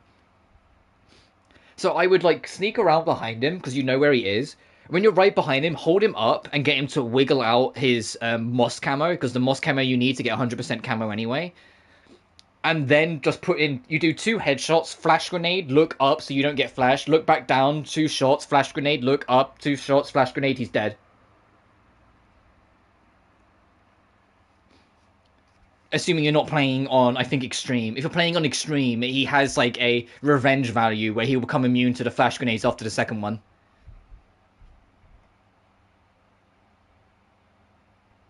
Sniper's duking it out. Yeah, like on New Game Plus, I enjoyed it more because you have the Mosin Nagant, so you can like do it safely while still maintaining your no kill policy to try and get the Foxhound rank. Icons will show what you've got. You can get immunity to all of them. You can get fear resistance to stop flinching. Soul drain, heal 1%, only 1%, oh geez, and recovery get 3% per 10 seconds. And you can also boost your stats.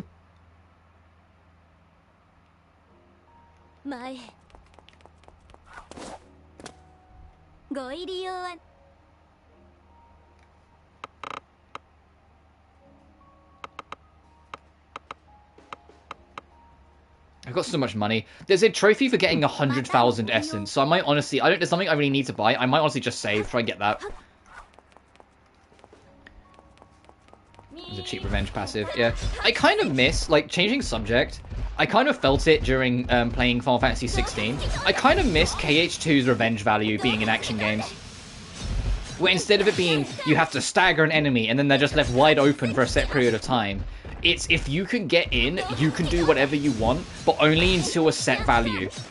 So it's like, it's not that they're just hard stunned, it's reward for good play is they just, like, you can catch them out and get, like, 2 full combos in, and then they'll recover. And then it's learning what attacks add what amount of revenge value, so basically min-max your damage in your combos. I kind of miss it. I wish more games did revenge value when they're doing action as opposed to just stagger enemies and then they're left standing.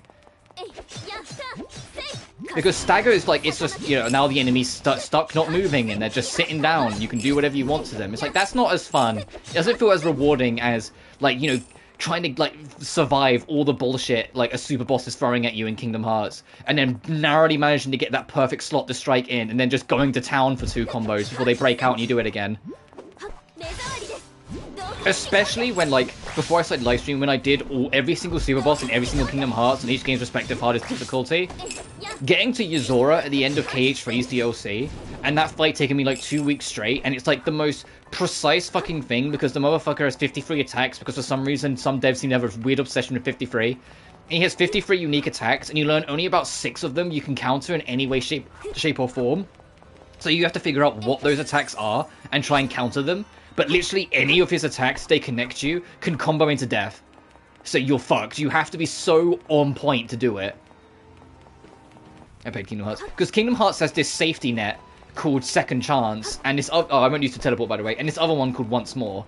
Once More is that you physically can't be one-shot. If an attack... Say you have 300 health. If an attack would do more than 300 damage, your health will stop at 1. And the other one is that you can't be one-comboed. If you haven't touched the ground after a combo's been started on you, your health will never go lower than 1. It will always stop at 1.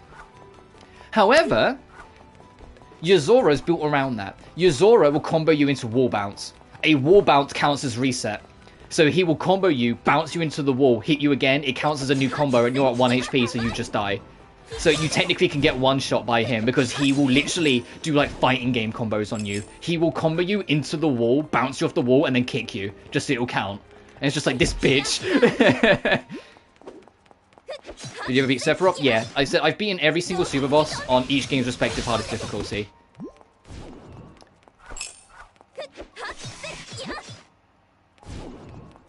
But I also know Yozora came with the DLC for Kingdom Hearts 3, and so it was a year later, and the devs took great pride in admitting when they were making the super boss, all they did was watch speedruns of KH3, and like ultimate combo builds and like super boss schooling builds of like how to beat the base game super bosses to see exactly how people were playing and how people out on the highest degree of the scope were playing, and then built the super boss around solely challenging that playstyle, which is why Yozora is insanely fucking difficult.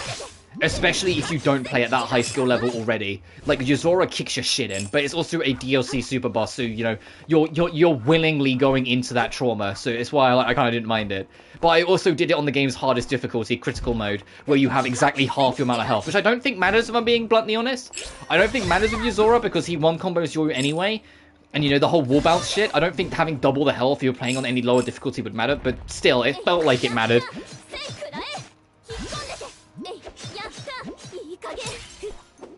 And, like, on the video where I finally beat... Because I recorded it and put it on YouTube. The video where I finally beat Yozora, it was only the second time I'd ever gotten to his third and final phase. And so, like, in the video, you see me playing it astronomically safe, and I missed, like, 5 opportunities to get combos in, which could have ended the fight way sooner. But I only realized I missed it after the fact, because I was too busy trying to not die. Because it was, like, only the second time I'd ever got that far, because... and in my recording, it was somewhere close to about 300 attempts. Like, I can't stress enough, I grinded the fuck out of that fight. I was at it non-stop for like 2 weeks straight. Like, I did at least 30 to 40 attempts per day. I don't only stop when my hands hurt.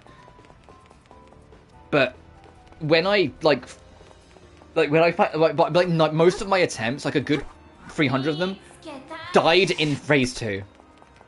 Because phase 2 is utter bullshit. Phase 2 is you have to survive close to about 50 seconds without being able to attack him once. Because it's a set sequence of attacks. But there's just enough random variable about it that you have to learn it on such a fundamental level that I just couldn't do it. I just couldn't train my brain to do it. And so I just got lucky. And even the one opportunity you're supposed to get to attack, you have to be set up in a certain way, because he attacks you from every angle, and your block, they nerfed your block in KH3 to not block you 360, it only blocks what's in front of Sora. So you have to use Reflect. The only way to use Reflect is to have either Oblivion or Oathkeeper upgraded. The way upgrading weapons works in Kingdom Hearts 3... Sorry, I know I'm going on a tangent here, but stick with me. The only way to upgrade weapons is to use them in combo building during a fight. You don't, like, lock in upgrades, for example. So you have to use Oathkeeper a set amount during the fight, upgrade it to level 2, and then swap out your weapon in the fight so you save it locked in level 2, because otherwise it will burn out and go back to level 1. And then during that point in the fight, you have to realize that attack is coming in, swap back to Oathkeeper or Oblivion if you'll use that instead, and just spam the shit out of Reflect and hope you get lucky. Because that's what I did. And if you spam it right, the attack that comes right behind you, there's one specific attack that's directly behind you, which you probably could perfect guard if you know when that attack coming right behind you is, but I couldn't be bothered to time it. If you guard it, it stuns Yozora enough for you to get a combo in. You get a combo, it immediately advances to phase 3 regardless of where his health is. And then from there, it's you have to survive. Like, I can't just... Yozora, that when I beat him, like, I didn't, like, cry tears of joy or scream to the heavens in my celebration. I took a deep breath and realized my heart really hurt. And I mean literally, my heart really hurt. Because the level of adrenaline I was on when I finally got my victory level of a good 10 to 12 minutes straight of being at the highest level of adrenaline because I knew I could fucking do this.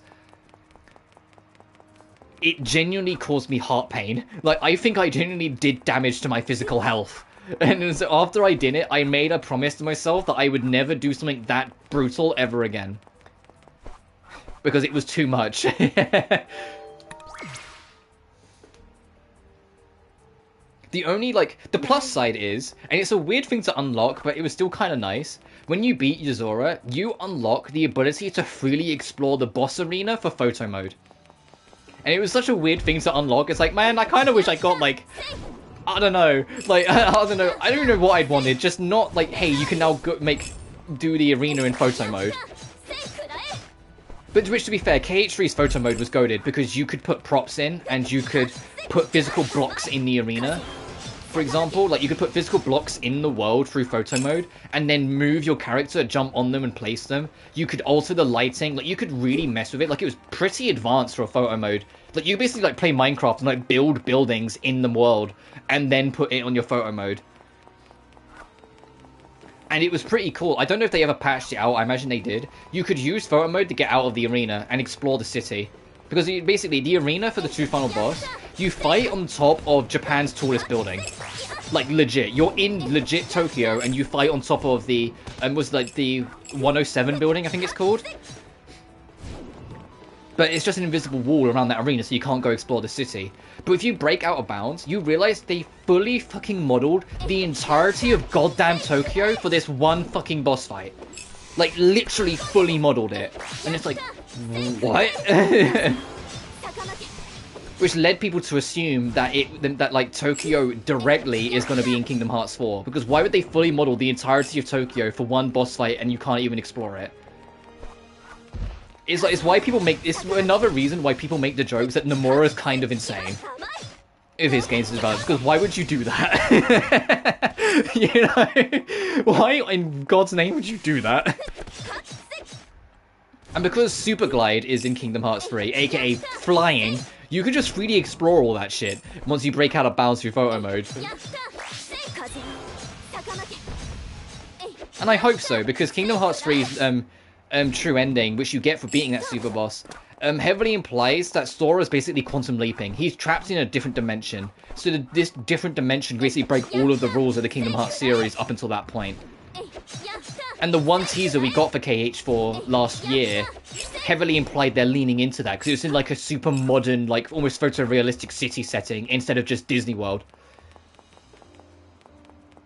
Yeah, we got to watch a 60-minute guy ranting about how podcasts are problematic. Oh, is it in a podcast setting, per sense? That sounds really dumb. Enjoy that, dude. To be fair, I didn't mean to go on such a tangent. It happens sometimes. So I love Kingdom Hearts, but it's like, once I bid that super boss at the end of KH3, it's not that I was burnt out. I don't think that's the right way to put it. It's more that I just haven't been in the mood to touch the series since then. And I don't even think it's a part of burnout. I think there's a part of me that knows I will never play as good as I did at the end of KH, like at the end of that super boss, ever again.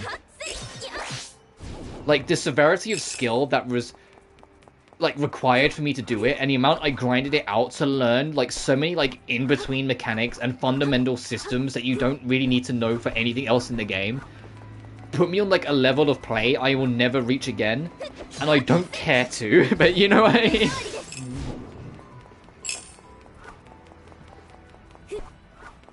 And it's like, if I know if I ever go back, I won't be on that level, and it will bother me that I won't be able to do some of the shit that I learned to do through grinding it out so much. Yeah, no, dude. One day I will, because, you know, I love Kingdom Hearts. I don't love it as much as I used to, and I'm not that fussed about KH4. Like, Kingdom Hearts 3 ending the story saga they're currently doing, and, like, setting up the foundations for a new one. I was like, this is the point where I have to decide whether I jump ship or stick. And for at least for now, I'm kind of deciding to jump ship. I'm kind of happy with KH3. Ray, wait. I think I should tell you this. I don't want you to worry, Ray. You know how you saw my memory the other day? Yeah, though it was in pieces. Since then, I've been having weird dreams. I mean, it's basically the memory I saw here, but it's a little different. It's mostly the same, but something's off. Maybe because it's a dream. Dreams tend to be pretty vague. I mean, I agree, but... well, it's just bothering me a little. Talking to you made me feel better. Sorry, let's go.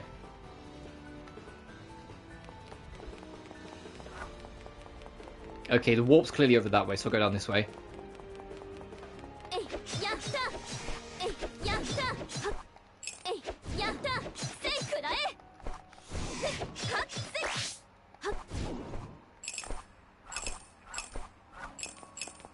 I wonder what the level cap in this game is.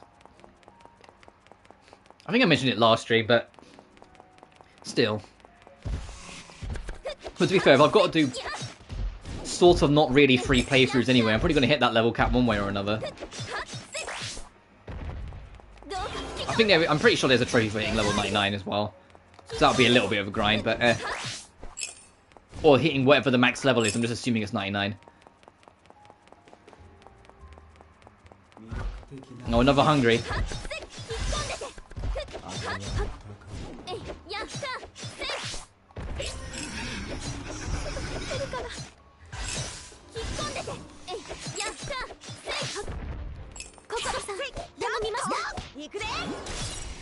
Oh, this is kind of better. Oh, there you are, Kokoro. You found a skill that I don't think is kind of bad. Alright, fine. I'll try using her for a bit more.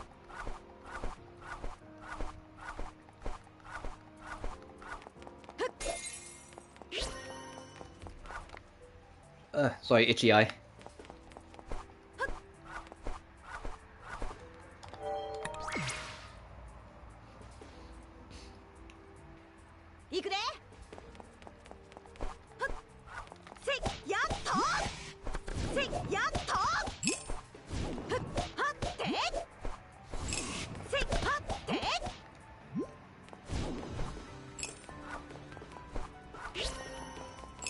Okay, the warp's that way, so we'll go this way. I'm using the warp mostly to just try and figure out which way the wrong way is to try and find more loot.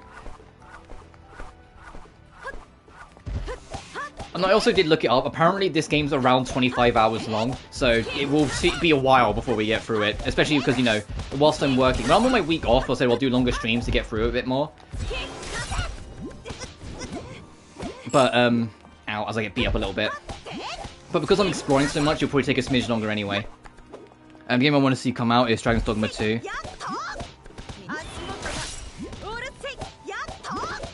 Obviously, anyway. Yeah. I am excited for Dragon's Dogma 2. But that's just because it's a Hideki Itsuo game, and he never disappoints. I need to play Dragon's Dogma 1, though. I own Dragon's Dogma 1. It's just on my backlog. I really want to play it at some point. It's just getting the time and slotting it in.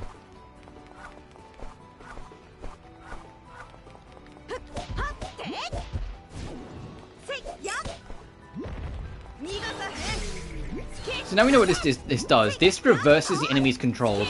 But call it a hunch, I wouldn't be surprised if that kind of doesn't matter because it's the enemy and it's AI controlled. The AI isn't about to start doing this.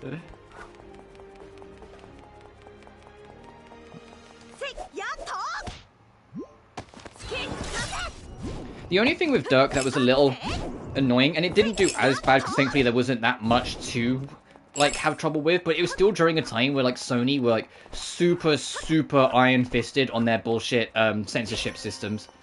And it's like, I get like so I don't care for seeing like nudity or whatnot in games. I don't care for like overly smutty or sexy stuff. It just doesn't appeal to me. I'm like, whatever. But I am against like covering up intended art. If the intended vision is to be a certain way, covering it up is just like, no, come on, up the age rating then. And if you want to do it that way.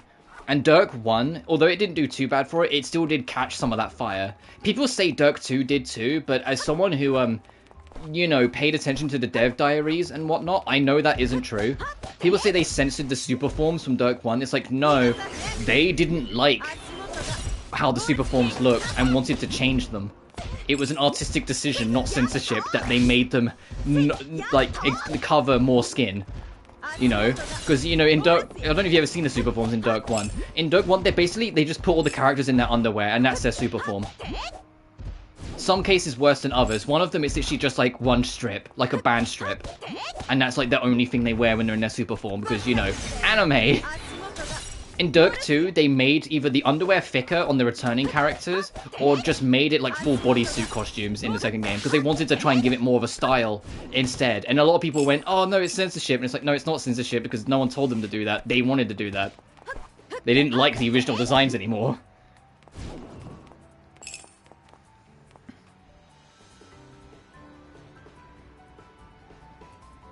During the transformation, Jesus.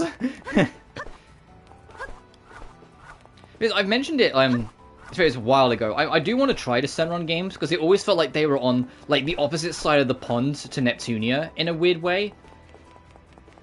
It's just I own like Estival Versus.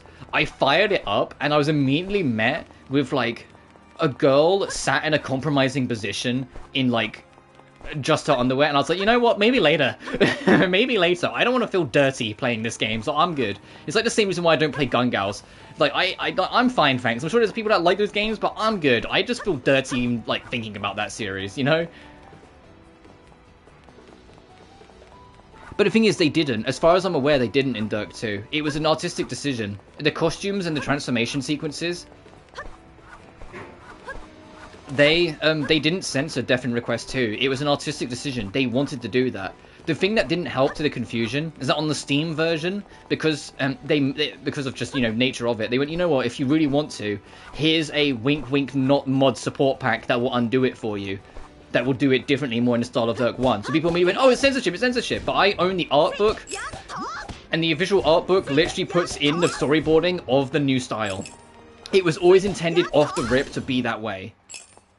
To be like this seemingly censored but not censored, because censorship is when it's out of their hand. No, it was an artistic direction that they wanted it to go differently.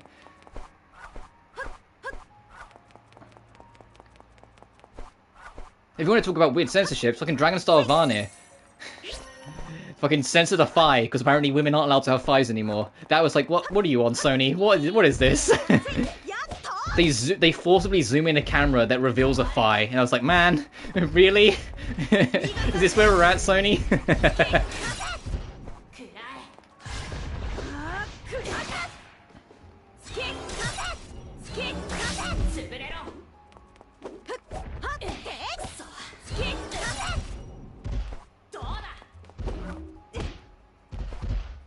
That art book. I mean, sure. I mean, I'm trying to think where I put it. Actually, I can see it from here. But in there, they have the artwork of the original transformations. I'm just going to alt, because fuck this. And the storyboards of the transformation sequences. And all of them are covered as you go. Concentrate. That sounds like most videos. It's like when there's a new teaser trailer, and like someone does like a discussion video, and it's like, the teaser trailer is 5 seconds. What do you mean you made it? This video is 10 minutes long? But yeah, so I'll try to. I say try to like it's gonna be such a hard work. It's more like just remember to, because like I didn't realize straight away, but nowadays I'm kind of just comfy with it. I have it set that basically my account doesn't show up when people search me. And so I'd have to kind of like just sort it out and figure out that way, or like turn that off. But and, you know, I always forget I do that, and then eventually someone's like, "Oh yeah, just add me. My account's this," and then people look me up and they can't find me. I'm like, "Oh yeah, right."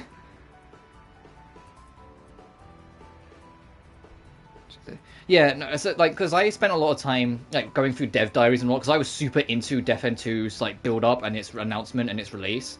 Because I genuinely enjoyed Dirk 1 and I liked what Dirk 2 was gonna do. And everything on it painted the picture that it wasn't censorship, it was all an artistic decision. But because it's, you know, an artistic decision that was different from Def End Request 1, and Def End Request 1 was far more overtly, hey, look at these teenagers we've made borderline naked. People was like, oh, they censored the sequel. They censored it. It's like, no, censorship is when they have to do it. They didn't have to do this. It was their decision. They wanted to take it a different direction with this. And that's why I get kind of fussy about it. Cause it's like, no, you're making a controversy out of nothing. It wasn't censorship. It wasn't anyone saying they're not allowed to do something. It was the devs themselves being like, wanting to take it a different artistic direction and handle it slightly differently. And I said, on Steam, they literally... on the Steam version went, you know what, if you want it that bad, here's a little extra content pack that's like basically a mod that will make it more like the original style if you really want it that way. Wait, is this your memory again, Kokoro? Perfect. At least I think that's how it went down. I know they're available one way or another. I don't know if it was an update or for a mod pack or what. Anyway, it's time for more memories. But you're right. Hopefully we can spend more time together. Well, yeah. You didn't say it with a Kansai accent. Thanks, Arashi. You brought me here just to say that. You could have called. Yeah, I could have, but I like this place. Anyway, let's go on an overnight trip and we get some time off. That was sudden. I'm okay with it, but where to? It's decided. We'll pick up where to go later. I'll call you. See you around. Yeah.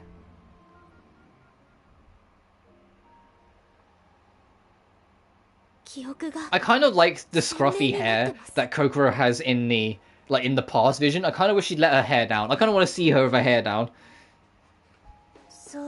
Looks like it. Let's find the other one too. Let's go. Huh? Yeah.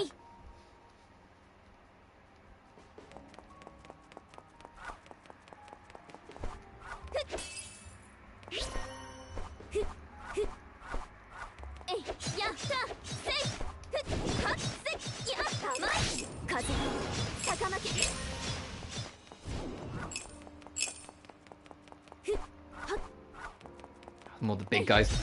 I hope we get a new enemy soon. Oh, we fight that boss that we let get away again. At least. Maybe it's a normal enemy. That would be nice.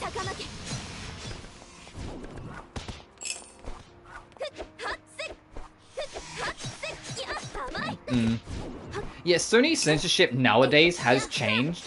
And like the turning point was the huge kick up that Sense, a Cyberpunk Ghost Story, made. Their devs. A lot of people don't like realize like the subtle shift that was made when they were told the PlayStation version, they were told they had to censor like all of it, and they took to Twitter and explained in detail like they basically broke terms of service and explained in detail exactly what was in everything Sony told them, and exactly and they directly challenged it and compared it to the AAA releases that were getting away with everything. And it started up a huge thing on Twitter, and it directly ended up resulting in Sony allowing Censored Ghost Story to release on PSN uncensored. And it also ended up seemingly affecting a bunch of other games, because there were a few other devs that said they had their games requested to be censored, but then when they, after the controversy, sent in another request form and were allowed to. So like Sony clearly took like a back step and allowed it to happen. I don't know how much it changed, how much it's changed since then.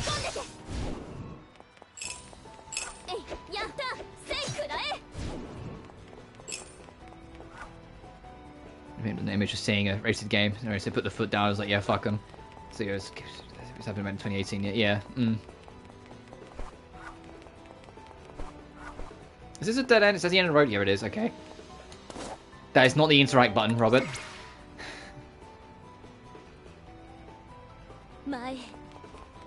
Oh, boss fight impending. There's a shop here. Okay, nothing new. Alright. Bye. Not Magilu. Huh?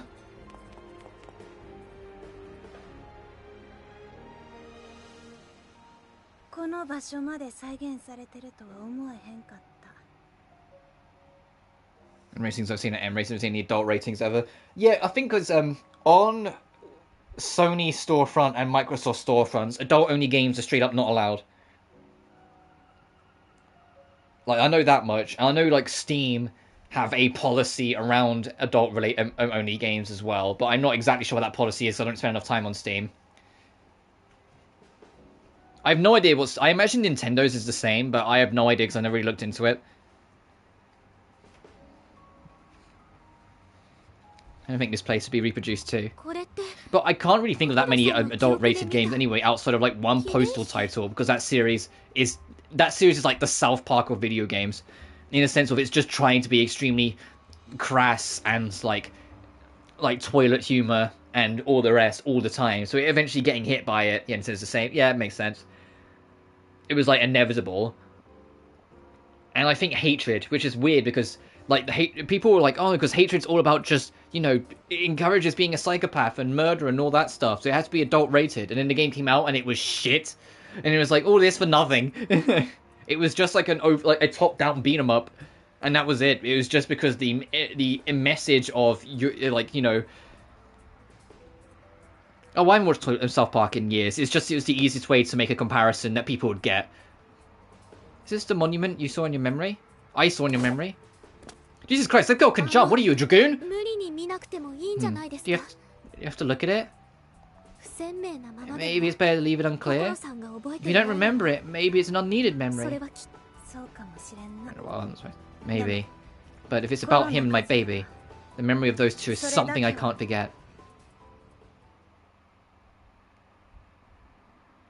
Leisure Suit Larry.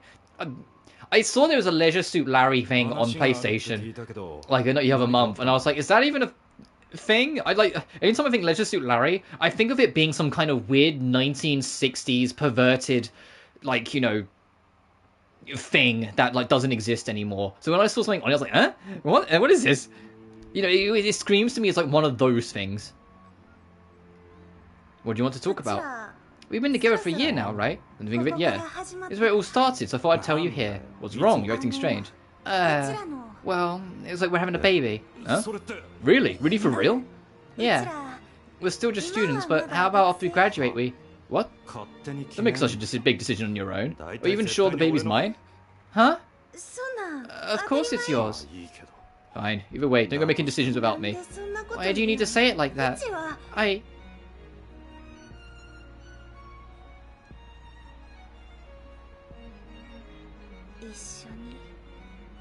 Thought you'd be happy too. A little later, when I came back to fill out the paperwork for my leave of absence, that was when a nemesis pulled me into purgatory, along with my baby and... me. Anyway, I've got to go. As it'll be daybreak, I need my sleep. Fair enough, you get some sleep. Rest well, and thank you for stopping in. That voice, why? Long time no see, Kokoro. Wow, this guy looks like a jackass. Arashi-so, I thought you were absorbed by Nemesis. Who are you? Do you know me? This guy looks like a dickhead. Yeah, that's right. When I was alive, my name was Arashi Namba. Yeah, no problem. Good night. Yeah, you take care.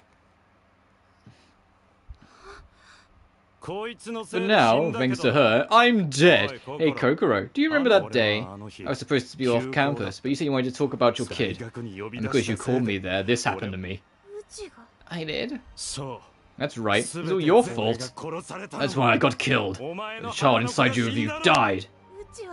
I didn't mean to. Kokoro! This is awesome. I wanted to tell this delusional bitch.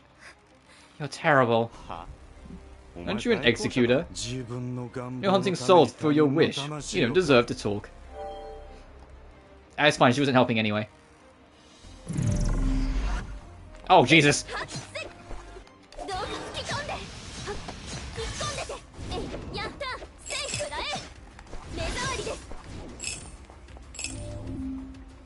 Kokoro's memory!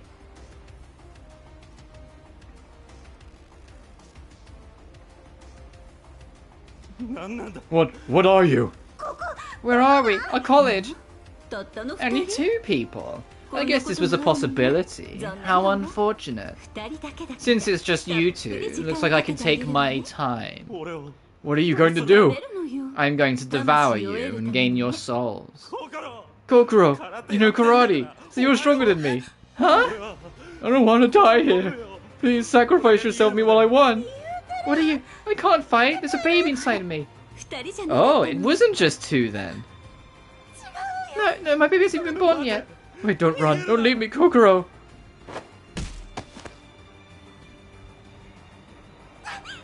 Why?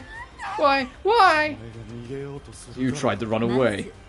That's 1 soul. This dude is comical. Yeah, he's such a dick. Saves himself.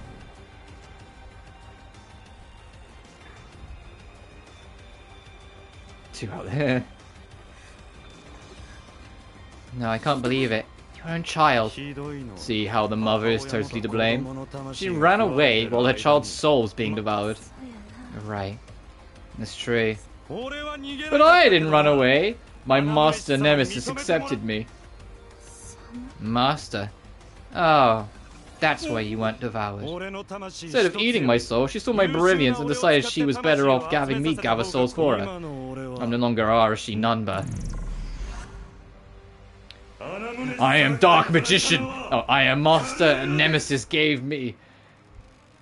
Card Nedes. I see. So you're with her, even though... You could join me, Kokoro. I will hold you in my arms again. Kokoro. Don't worry, Ray.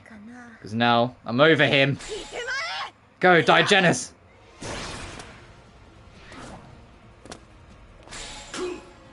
Damn you, Kokoro. I have someone else to hold me now. I mean, Ray's just like, me? Me? I hold you? Me?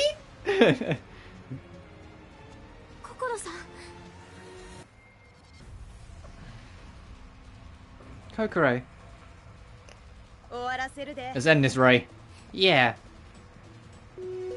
Kokoro, you joined the party. Alright, boss fight time. Oh, he's already summoning extras. Great, okay. Makes sense. Makes sense. He wouldn't do the fighting himself. Hey, get over here.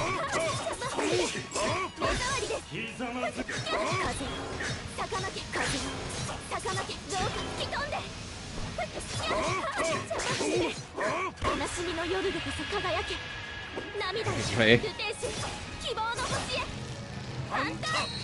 No. I know where you're going. Don't, let's not do this, Ray. There's a very, very, very large age difference between these two. One's 21, one's 15. They can stay friends.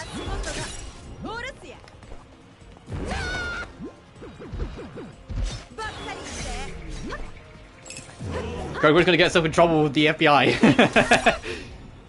This is Japan, bruh. Doesn't change anything. I don't like that shit.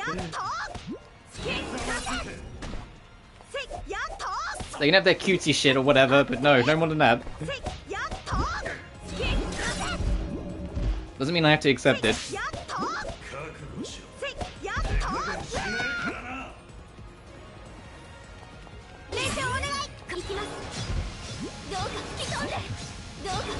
No, I meant in story, in lore. That wasn't in IRL, dude. I meant in lore. In lore, if this, if she would get...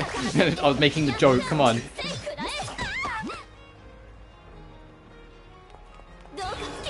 Just my thing. Well, yes.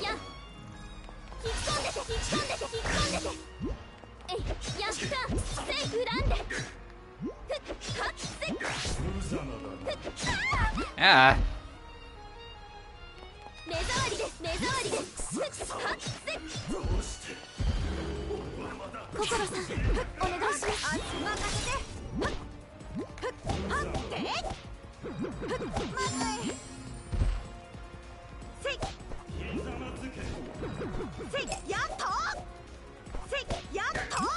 I kind of want her to get the last hit.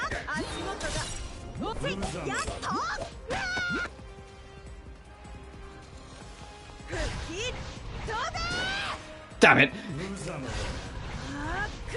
Fuck you. Yeah, gotcha. I mean, if anyone deserves to get the final hit, it's her. Trophy unlocked. Farewell. Bade farewell to a distorted past. But they weren't all bad memories.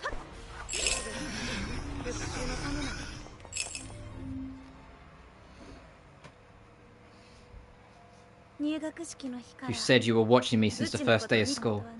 Truth be told, I already knew you were. How did things end up like this, Arashi?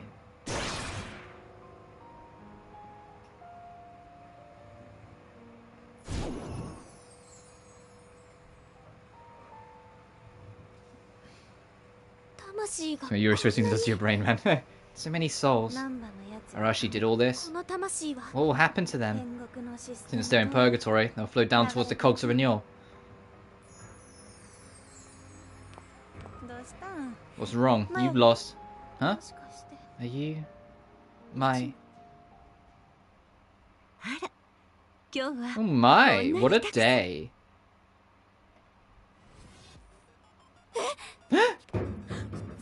Nemesis.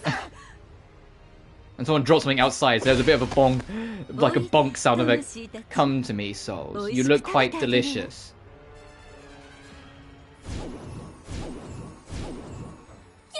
Stop!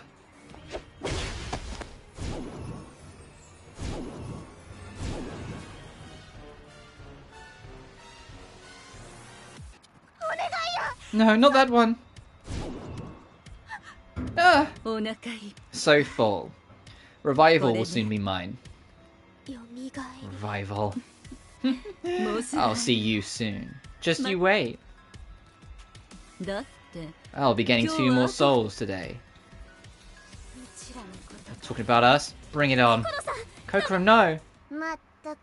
Alas, what a hassle. You cannot handle her yet. Kokoro! If you try to break my toys, I don't know what will happen. Purgatory's managers. No need to act so stiff. We are simply here to collect our precious executors. Bye-bye. She got away. Or maybe they let me go. Oh well, it's not them I want to break. But it's my beloved.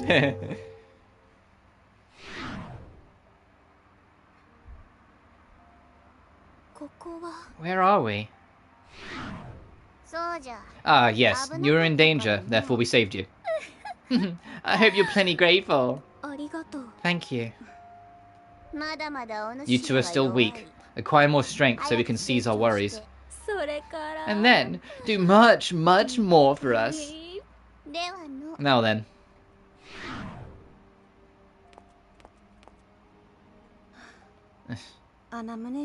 Nemesis was right there. I couldn't do anything to stop her.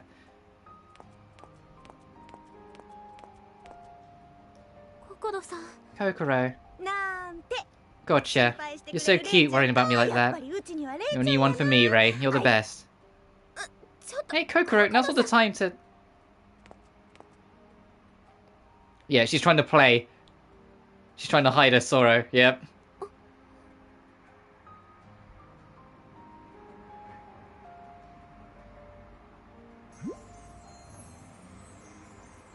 Yeah, she's trying to hide her sorrow a little bit there, try and put on the brave face.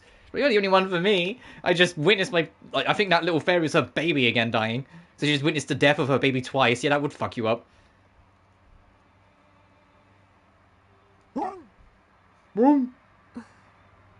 Yeah, now Ray feels for her. Yeah, please, not that one! So full, rival will soon be mine.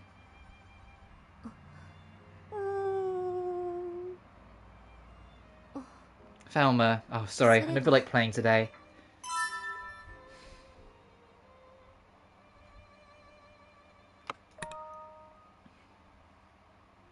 Just this morning, Sen Megumiba was transported to the hospital unconscious. An 11th grader, Megumiba, was the lone survivor of a bus accident which occurred last year. She was attending a memorial ceremony today when she collapsed and has not regained consciousness since then.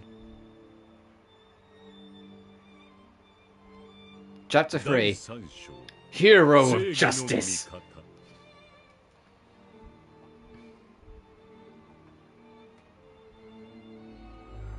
Oh, and we got the optional ordeal. We'll go do that as well. Symptoms created by purifying torments have been increased. Nice. Oh, look at all this news.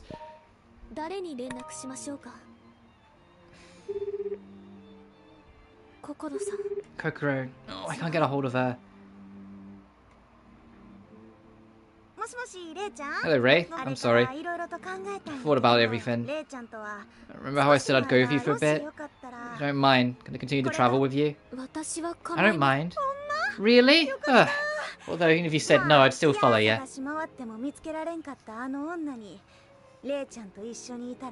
Oh no, I don't think the person who fell unconscious in the real world is Kokoro. I think the person who fell unconscious in the real world is our next party member. Started working for you, she appeared. Isn't that just a coincidence? That's fine. Coincidence, luck, god, or demon? I take what I can get. As long as I can get my revenge on Nemesis. Anyway, let's shake hands in purgatory.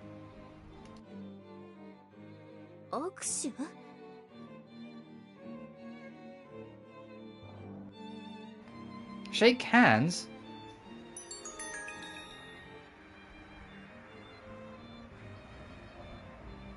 I added a new ordeal, hence why I am contacting you. Come when you are ready. The girl who survived. And Kokoro says she wishes for you to use her idea for Mirai's revival. Take it. No refunds are permitted. Yay, we're on free.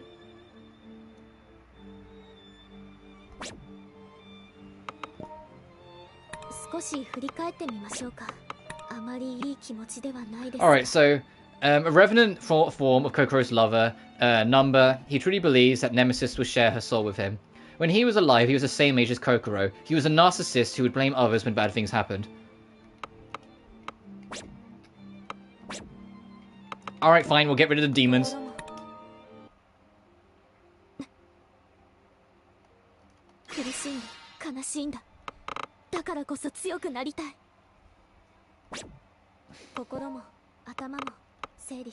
Masochism evidence. Wow, that sounds kind of sick.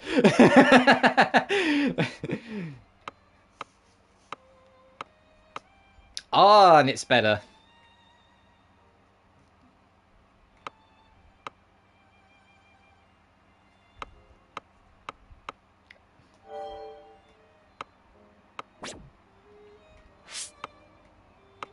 Oh, who got a new skill? You did. Charge and perform a powerful blow with a launch effect. Ooh.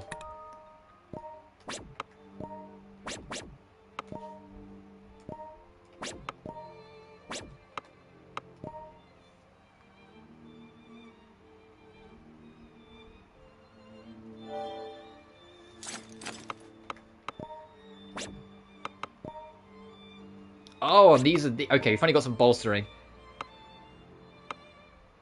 Defense down immunity would be nice. And I will hold off giving Kokoro anything, just because we might be getting a new party member soon.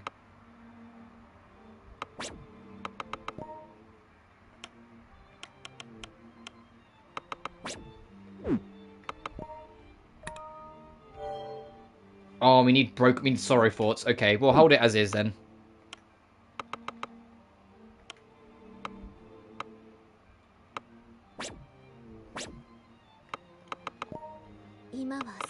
Yeah, we got the new tracks. Manual save, and we'll do the optional ordeal like always, and then we'll proceed on. The optional ordeal is kind of short and just kind of you do it and then go.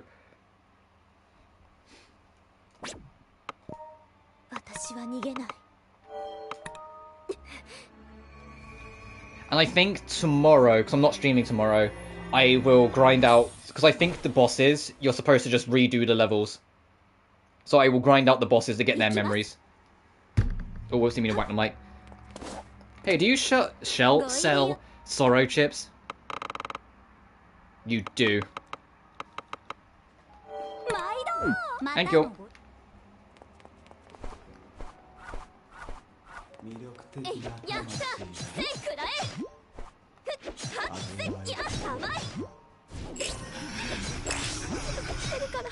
Alright, is it going to be like last one where there's only one type of enemy in the entire arena? Because if it is, then we'll kind of... Oh, there are multiple enemies. Okay, good. It heard me. It was like, no, no, no, no, no, let's not make him run away immediately. Oh, let's try this new skill. Oh, fuck yeah, that's kind of cool. A charge slash, and it's high SP cost, but it's kind of cool. I hope when we get our 3rd and 4th party members, they're better. Because, like, Rei's fun to play as. Kokoro, not so much. Kokoro's just a smidge too slow, so I'm kind of like, I'm hoping that there will be, like, when the 3rd and 4th character join, they'll be better.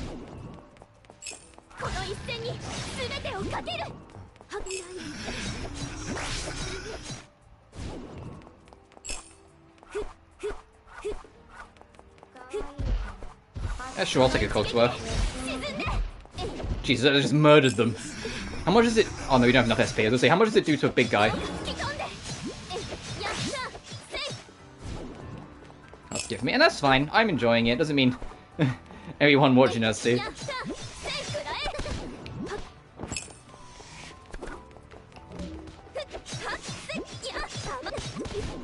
But then I said this reminds me of the other Furyu game we played this year, Caligula Effect, where Caligula Effect is the epitome of I enjoy it, but fucking hell is it flawed. And that's the same case here. I enjoy this game, but it's hella flawed.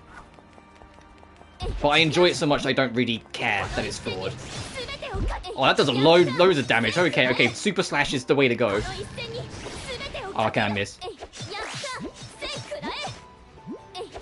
Oh no, I wasn't trying to say anything. I'm just like, I know some things I play more for me. That was more the point I was getting at.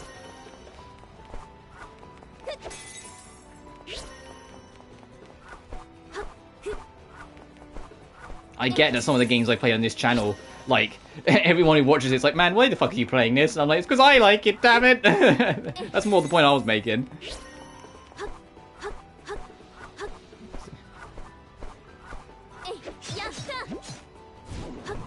I'm a variety streamer, so I just kind of play what I want. I don't dedicate myself to one thing. Even though you would think otherwise, considering how much Atelier I do in this channel nowadays, you'd think otherwise about me being a variety streamer. You'd be like, are you sure? Mm. I mean, I commend people who are like dedicated and can do that. I'm good.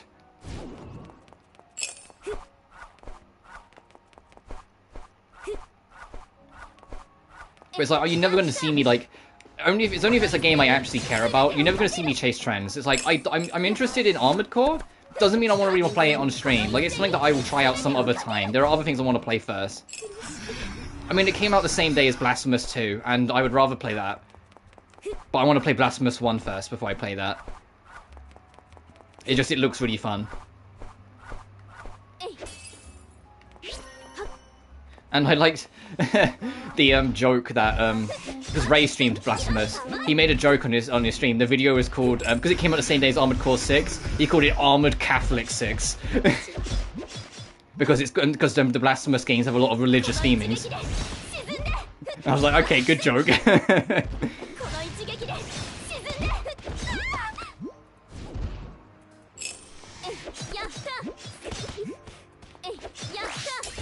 Yeah, there's a streamer I watch called Ray Nevaeus Jr.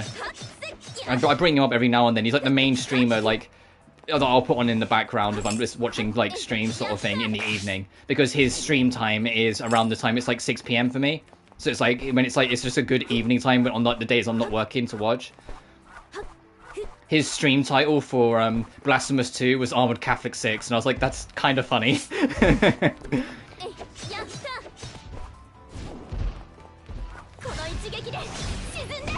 He has an archive channel. He streams on Twitch, but he has an archive channel on YouTube. And his channel's easy to get into because he has weekly highlights, where every Thursday one of his old streams will be highlighted. And we see like all the clips from it put together in one. And then he has monthly highlights, which are basically all the clips he got from Twitch of the month put into one video. So it's easy for you to like kind of catch up on his content. Like if he's going to play a sequel to a game and you're kind of curious what his thoughts on the first one is, there's probably a highlight that he's released. I kind of want to go, before I leave, I kind of want to explore this dead end way over here. I know it's going to take me a second. Go to switch. Yeah, that's fair enough. Well, to be fair, he's been streaming for 10 years professionally, and no, 10 years in general, but 8 years professionally. Sorry. And so he's always just done Twitch because it's just what he's used to. Because, you know, obviously 10 years ago, if you're going to stream on a platform, Twitch was the platform you were streaming on. But he archives everything on YouTube.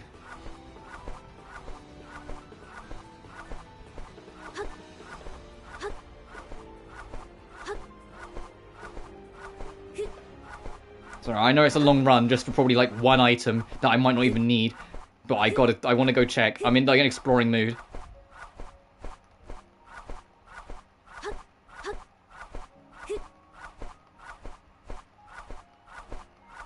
Oh, there are more trouble here.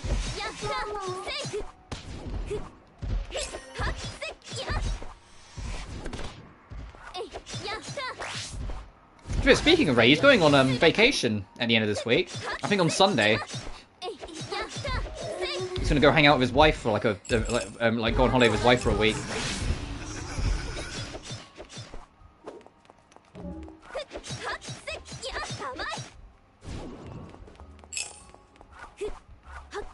To be fair, that Ray's also like super successful as a whole, because it's not just like, you know, like he's got the Twitch career which does really well. It's he has his own clothing shop that his wife runs called Frame Rate Merch that does really well as well and has international shipping. So it's like he jokes about all the time. So like, when he gets like, if it reaches the point where he retires from streaming, he'll just go help his wife out at the store. And it's like, man, that's the life.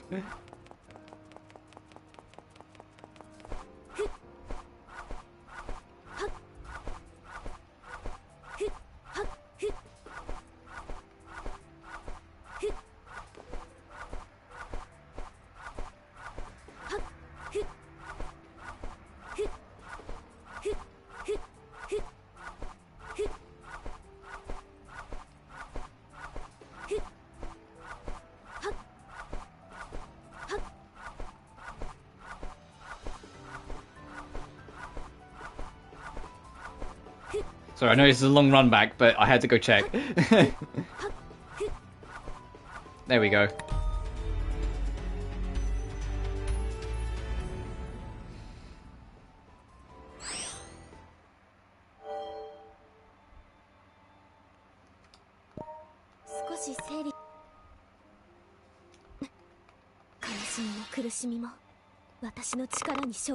Survival instinct. Survival instinct. It is not the strong. Accept pain in a painless world. Go my way, others are others. Reason to live, to learn. Masochism evidence withstands time. And regret the drop because you swallow your tears.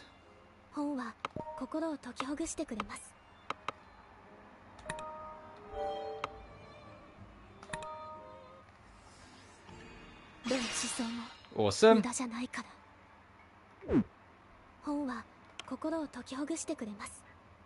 Oh, Reason to Live is way better.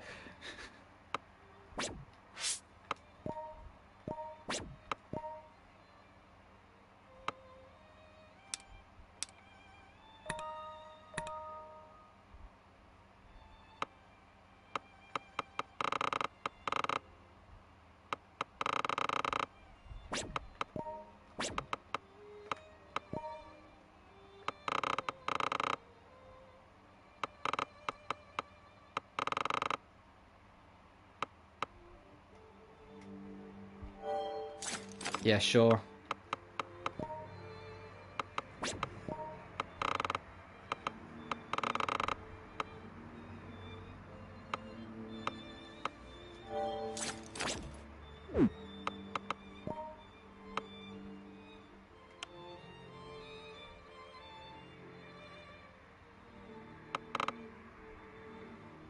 Oh, Reason to Live's her attacking one. I was like, why can't I... Got it.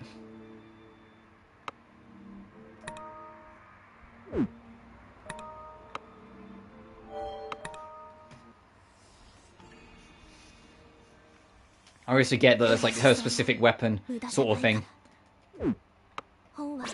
心を解きほぐしてくれます。 Ah, because I spent it on fusing. Okay, that's fine. We'll get more later on. If we're entering a new chapter, we'll probably get more then. Oh, I did get all the DLC costumes, so we can mess around with this a little bit. Including, there's a peddler's outfit. So we can go in as Mona Magistus, or Margilu, as I was calling her, if you want to. Official manga outfit, mascot costume, with Mirai's clothes. We can just go in our uniform, which I think is actually kind of nice.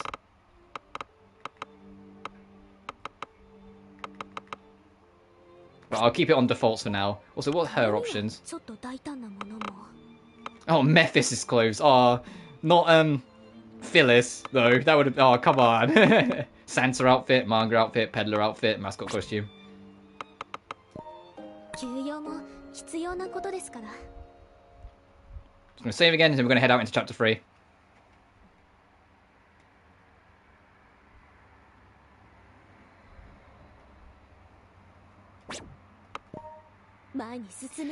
Alright, so we've done City in Between, the Garden of Vanity, and now the Cage of Denunciation, the girl who survived.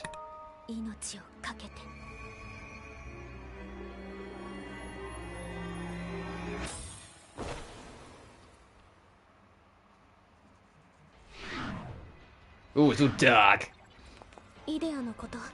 Thank you for the idea. Don't worry about it. Not like I have a wish that I want to fulfilled. Anywho, this place is spooky. We must move forward.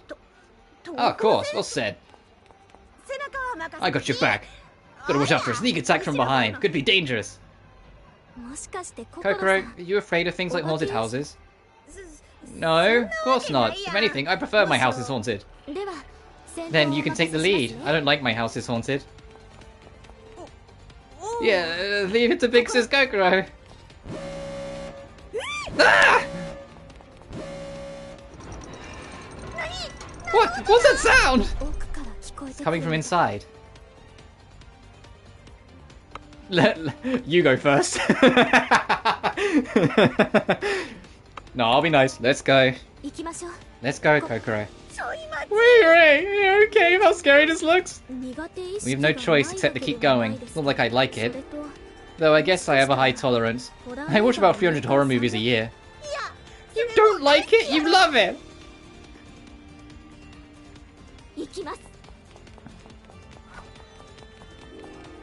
Man. Oh, this girl. Has a very depressive demeanor. Doesn't really like much of the world. Is a real, like... I kind of don't want to buy him, so I think we're going to get lost picking him up.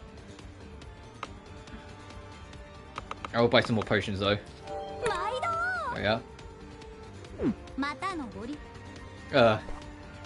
Like, yeah, it's like a bad, like, eating habit, and now watches, like, a million horror films. Like, this girl.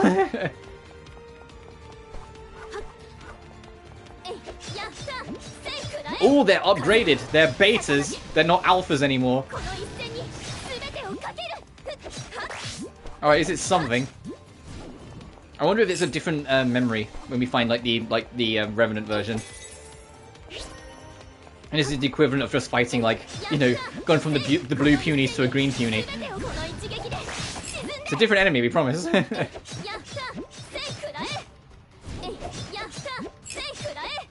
I still have Atelier on the mind way too much.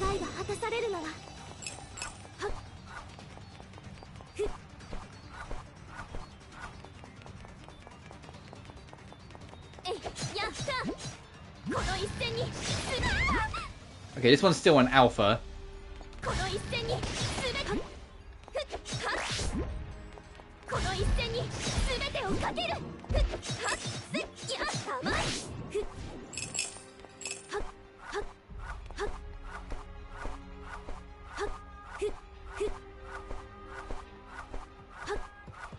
Ooh, new enemy! Eon. Ooh, it's a horse! I like it! This enemy's cool. And it's not even that bulky either. Nice. What we like to see. Hey, get back here. Stop running away from me. Well, it is a little bulky, but it's... Oh, you can launch it! Oh, we killed it. Okay, that's cool. Oh, I like the lo-fi beat we're getting with this arena theme.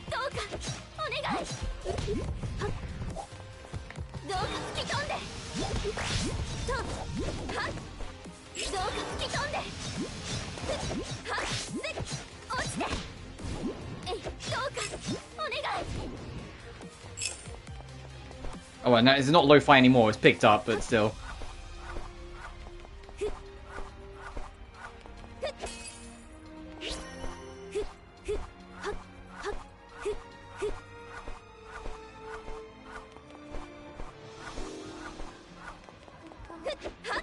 Okay, is this one different? McDonald? Did he have a farm? Fucking preschool jokes. Only the best comedy here in Robu. This channel.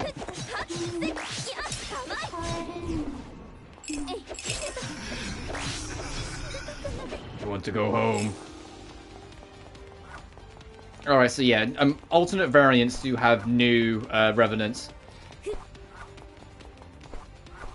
So we need to fight 2 more McDonald's at some point.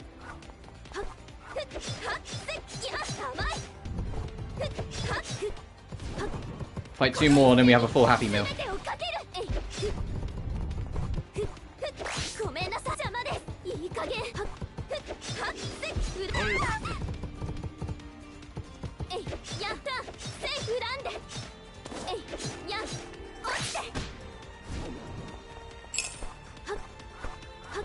Or an unhappy meal, because it's usually sad stories about their backgrounds.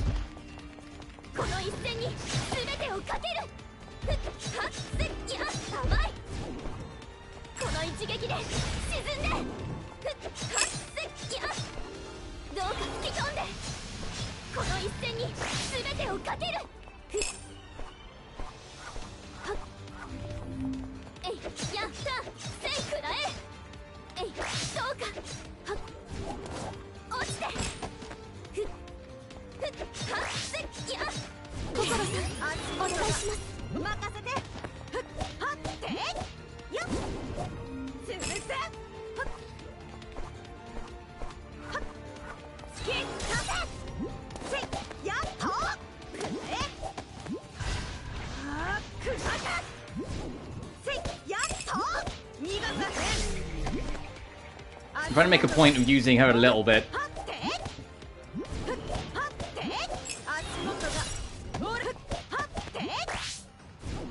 Nice. Let's go look around. Oh, it's the whole squad over here.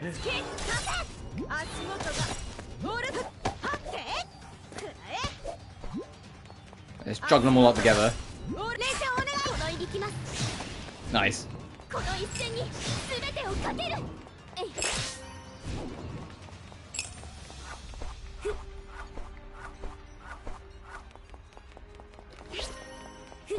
Got a... what is that? Oh, resurrection if someone dies. Got it. I wish the item names were somewhat a smidge more normal. Because I'm sitting there going, what is that again?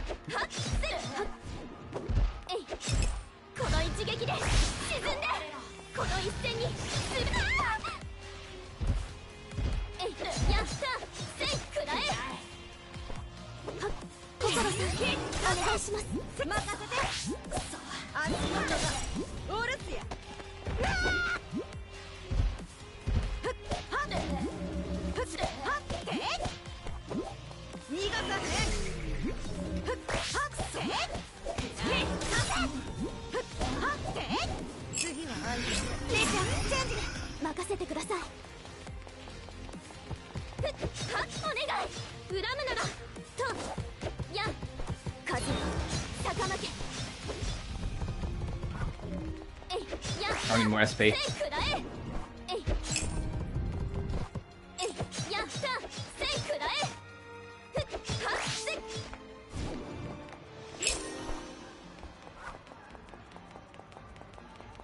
Oh, there's the split path. Okay, I was gonna say, I wonder how we're actually getting over there.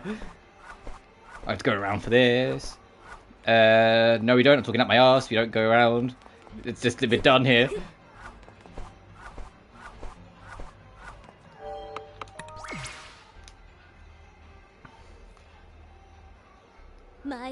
What do we got over here? Oh, the warp's pretty damn close. I imagine we're going to go all the way around it then.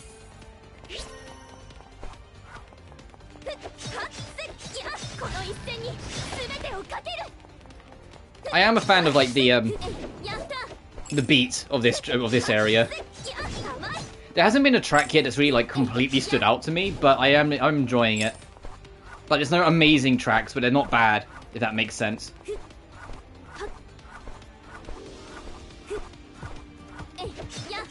But I do also have the volume a little low, so I might not just be like registering them half the time.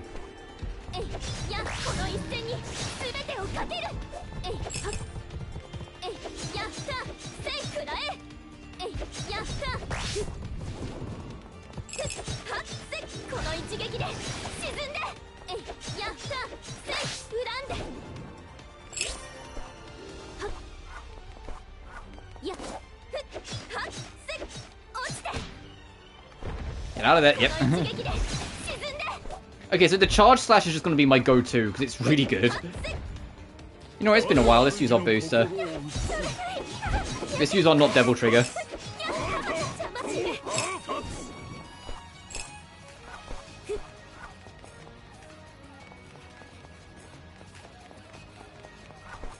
What's the deal here?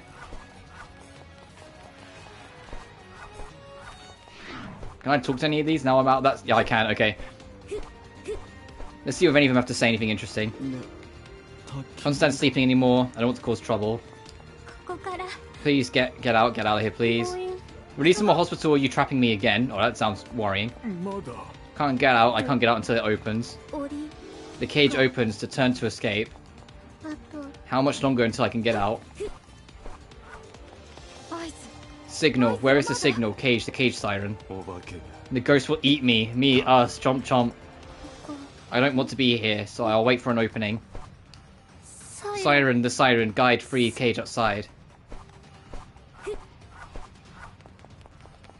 Oh, new enemy.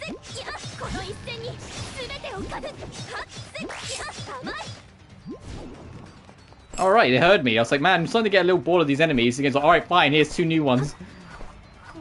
Oh, and a demon version already. Or a revenant version, sorry. Montgomery. Oh, okay, Montgomery Burns. Where's Smithers?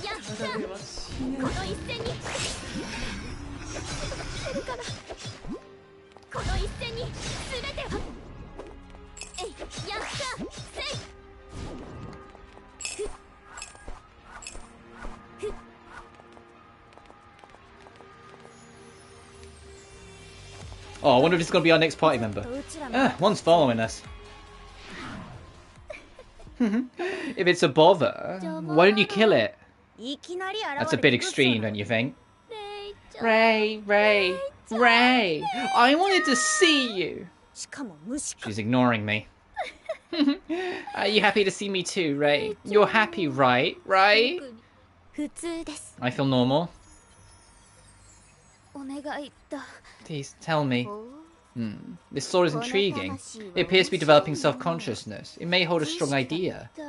Someone tell me, who? Someone wants to know who it is. That's why it's following us? It reminds me of myself. Indeed, perchance this may not be a dead person's soul. Tell me, who am I? I want to know. What happened if it continues?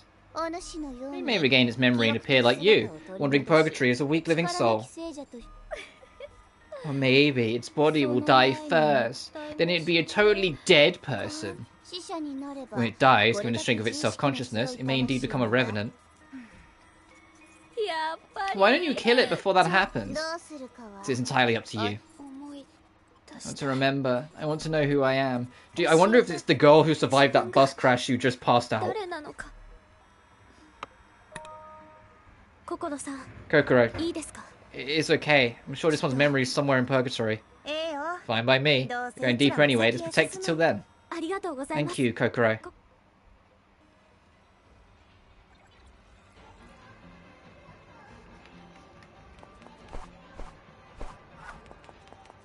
I hope our new party member's cool.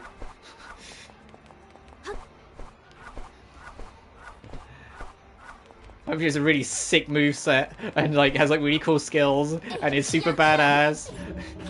And maybe it's like, because you know, like Ray's kind of like, she's more emo than goth. So it's like a full goth chick, that'd be cool too. Because we've got the emo party member, we've got a tomboy party member. So now we need a goth. And maybe a punk, just cover all like the bases.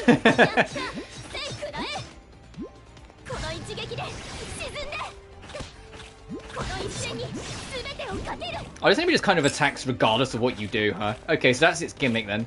It will just keep on doing its thing and, like, not be stunned. Fair enough. Hang on, I'm just checking something.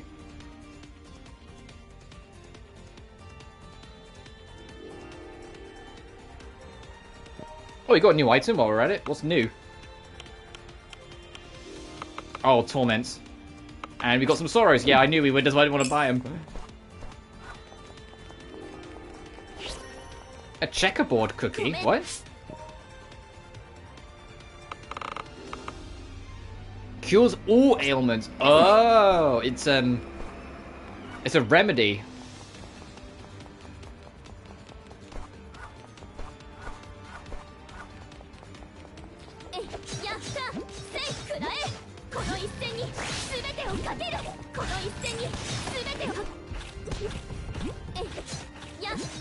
Get out of here.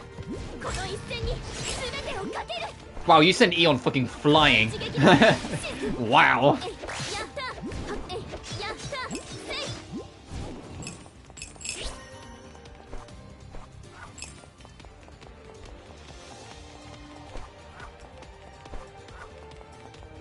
And the path continues on, okay.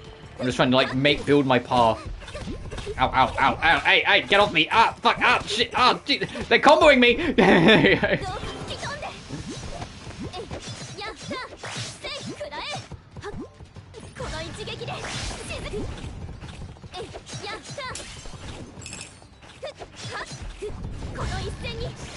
Oh, he moved.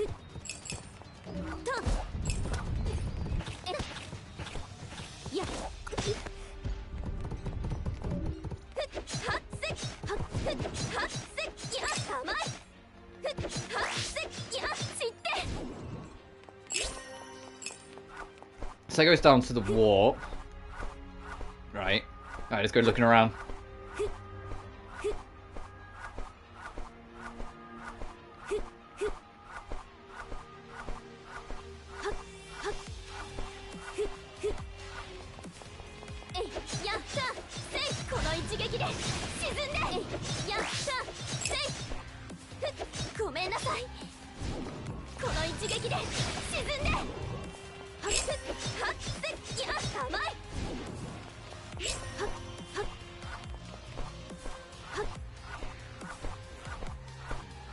Ooh, big one. Oh, it's McDonald again. E-I-E-I-O.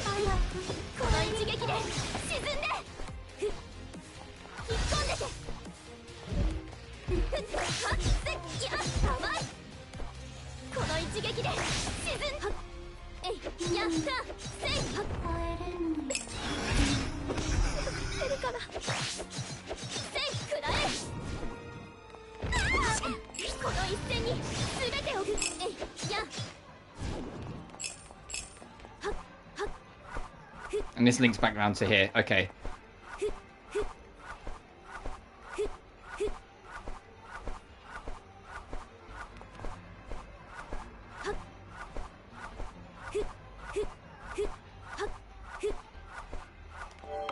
Whoops.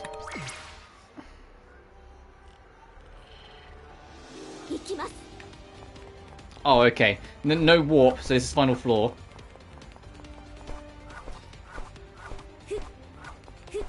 How are we doing on Torments? Oh, we've got loads of room here. We've only picked up 4.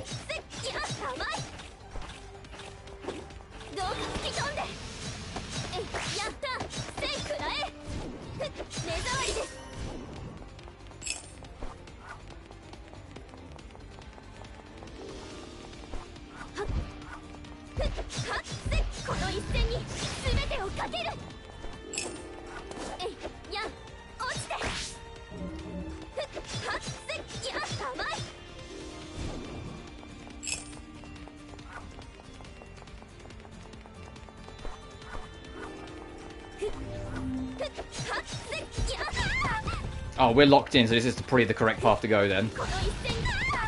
Fuck, I got interrupted. Screw it.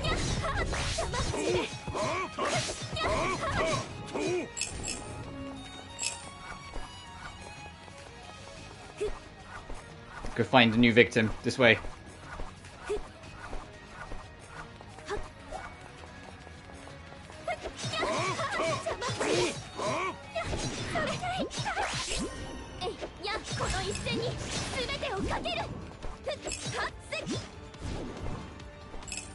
Gimme. There we go.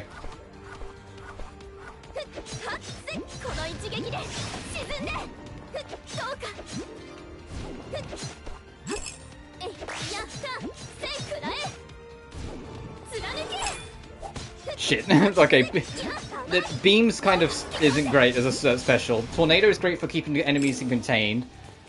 Spin attack is good for just catching everyone. It's super quick. And then the charge slash is just good for damage. It's the range attack that's not the best, at least right now.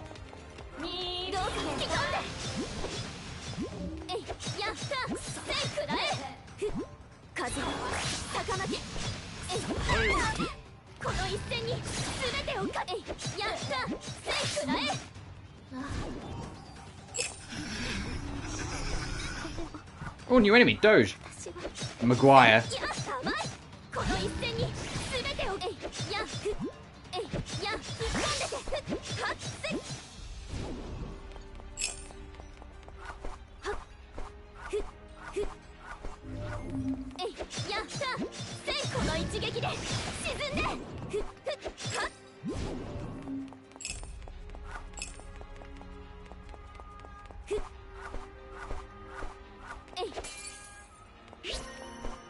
Sorrow. Also, this thing's around, so I think it was just like a fight room that I went past and not like the main path. So I think this links to the back of the other one. Yeah, this links back to this.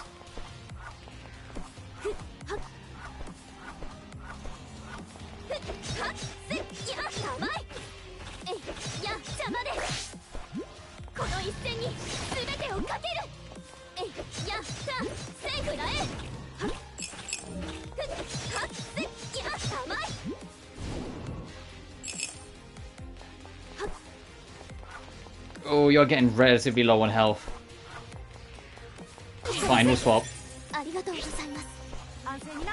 Let's regenerate some of our health back then.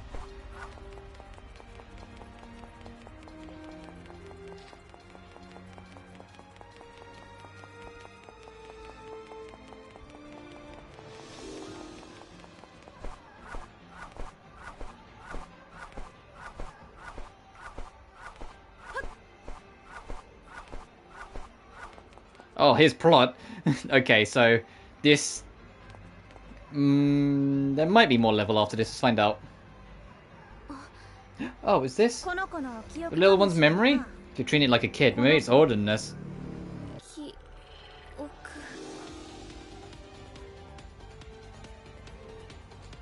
Memory. Is it the bus survivor?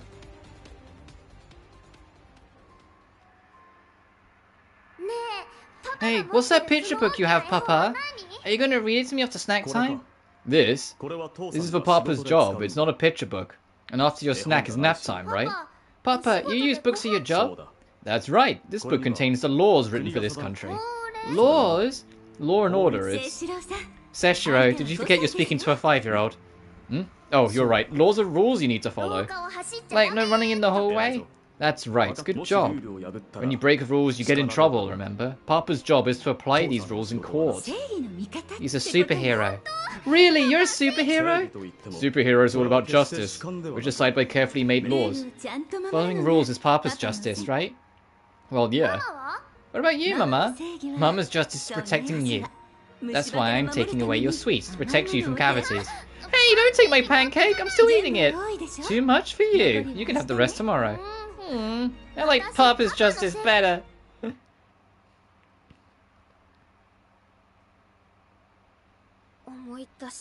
I remember father and mother. Who am I? Oh, so it was this one's memory. But it's still not enough. Ah! The siren again!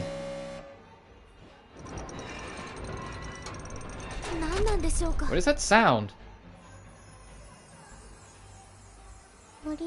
The cage opened. We can finally get out.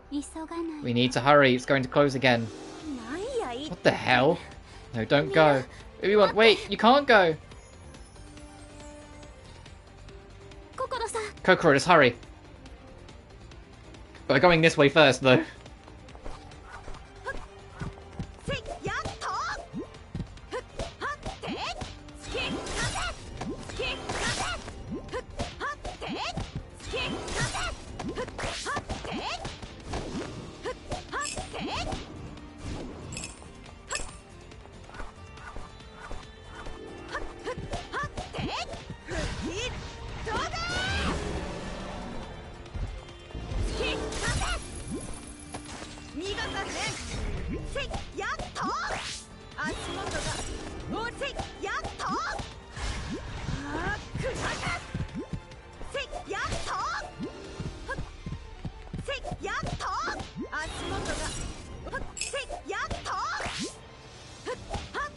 Go! There we go.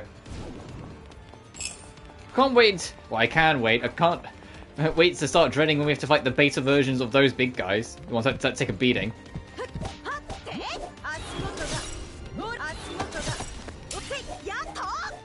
Or if there's more, like there's like a Gamma version, or an Epsilon version, and an Omega version, and all the rest. How far does the trail go?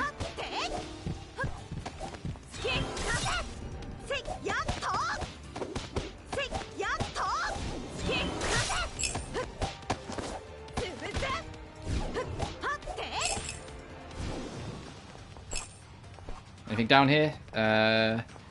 No, I didn't really expect to be. I was hoping just for maybe a bit of loot. Right, this way. Aha! Loot!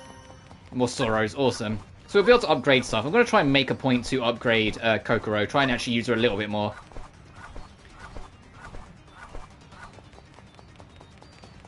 Since, you know, I really haven't been so far.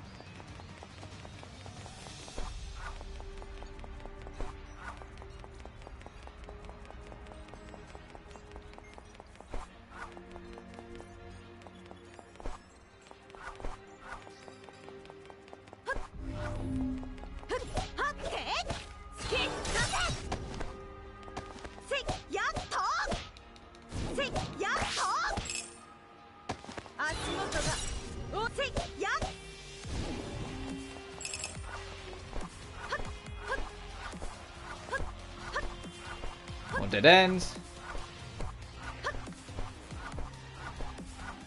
Oh, here we go.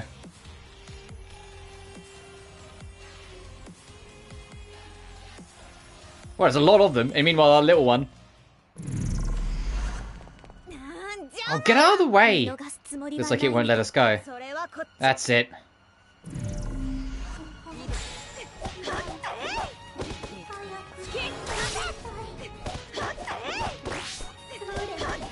Oh, McDonald had a fucking bomb. I'll have this for your fucking bomb.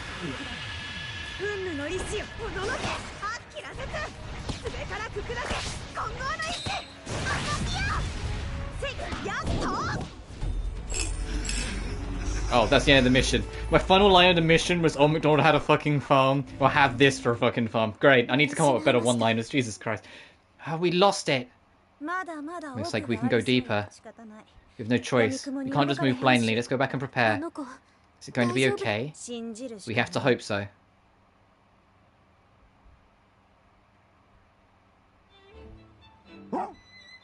Oof.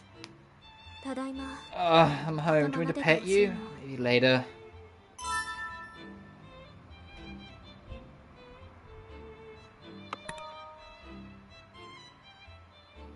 Sen Megumibo is still unconscious. Sen Megumibo, the lone survivor of the bus accident a year ago, who many casualties, was transported to the hospital after losing consciousness during the memorial ceremony. Jesus Christ, why is the news so focused on one person fainting?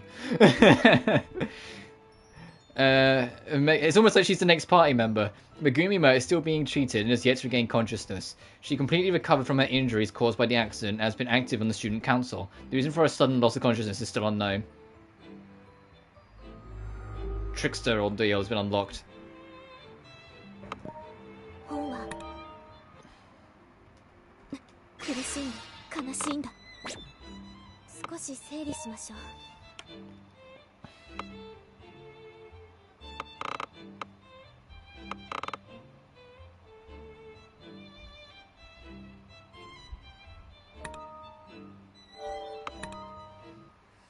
And we'll equip this on Kokoro so she's a bit better.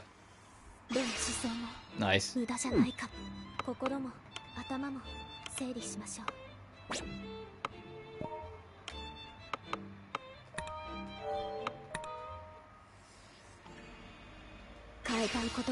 Bleeding immunity? Alright, fair enough.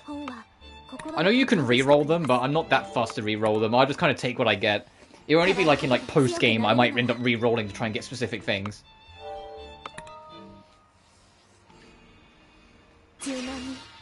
Damn, that's kind of nice.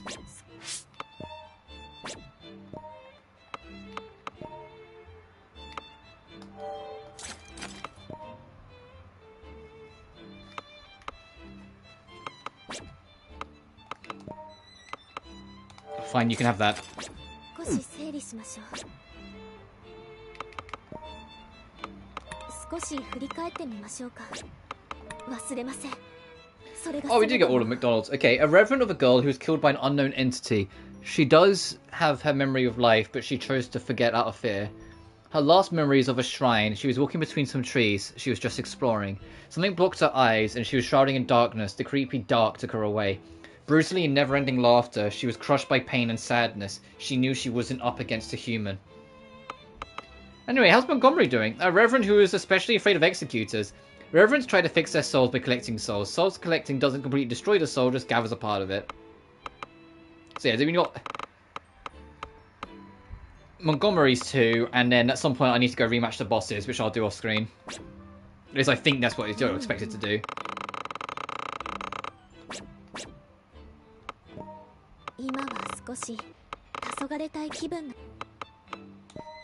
You know what, Velma? I need to get back on petting you. There's a trophy for petting you a whole bunch of times. I need to be on it. There you are. Now I'll save.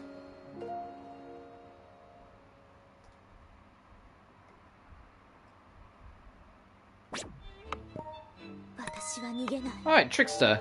Potentially the last level I'll do on today's stream. So I'm just looked at the time.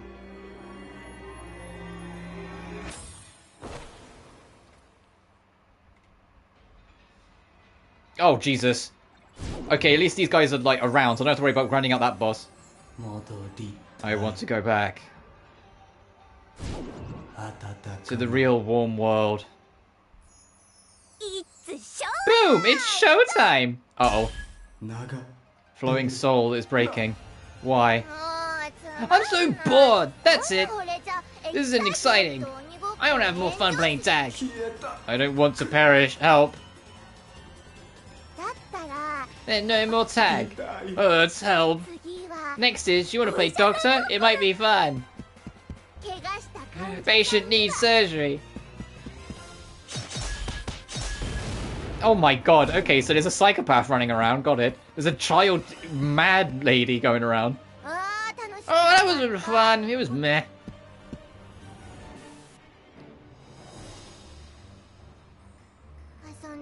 Looks like I ran out of people to play with. Is this hide and seek? Seems like fun. Who is it? Na na na, you're it. Na na na. This is very fun and exciting. Yahoo!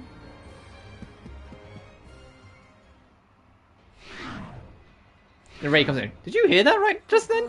Ugh, this place is creepy as ever. They should have more hospital decorations. Like a welcome sign or something. I think that'd make it scarier. My master. You scared me! Don't summon your guardian like that all of a sudden. It came out on its own. There were traces of revenants, 2 of them. So there were 2 revenants here. What happened? What should I do? I can only tell you what I know. My job is not to speculate or give guidance. You're so stubborn. Ray, what's wrong? Hmm? Well, there's no problem, I guess it's okay. Is something troubling you? Huh? Anyway, there were 2 revenants here. Did you just sense that? I didn't know you can notice that kind of stuff. Maybe they tried eating each other. Oh, Kokoro can't hear Heraclitus. Yes, we need to find the soul that's looking for its memory.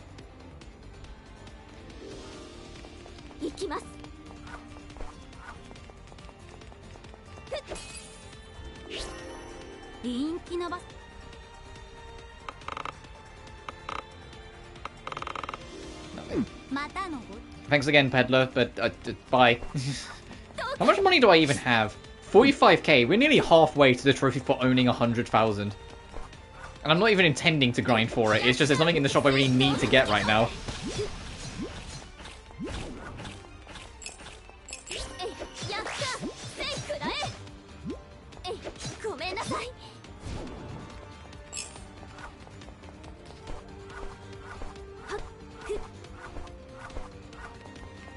God, I like this track though. Fuck, no, not again! Ah! Get off me! There we go. Oh, and I miss.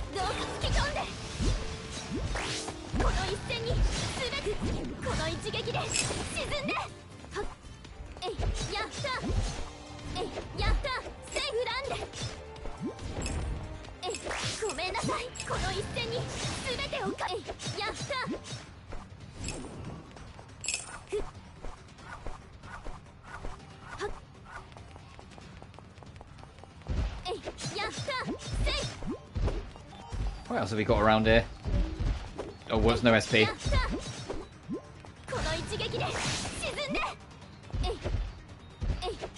wonder if we'll get a new skill at level 20 as well, by the way. That seems like a good number to drop a new skill. I hope. So I kind of want to replace beams. This one is kind of okay, only okay. Oh, actually, it did alright then. It did a good amount of damage.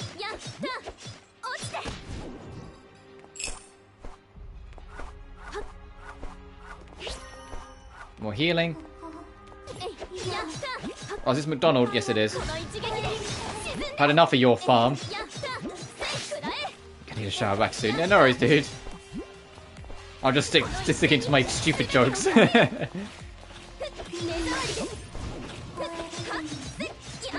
Oh, trophy unlocked. Purgatory Crusher. 1,000 enemies. Oh, okay, so we're a fifth of the way for, like, the big one that we need. The 5,000 enemies. Did that guy just go to self-destruct?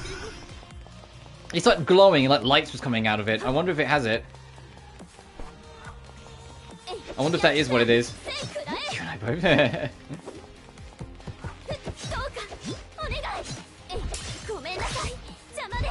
I'll have to see, get another one on low health and then back up and see if it starts charging up or something.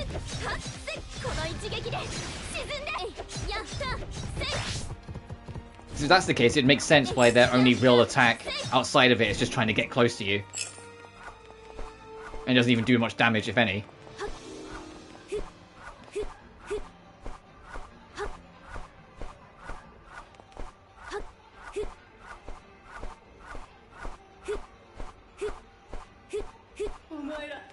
There's a rhythm to dodging. If you spam it, you don't dodge as quick.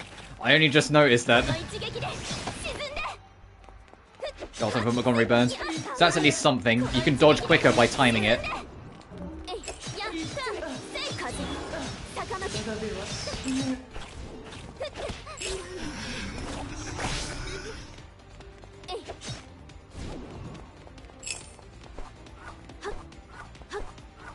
Oh, come on.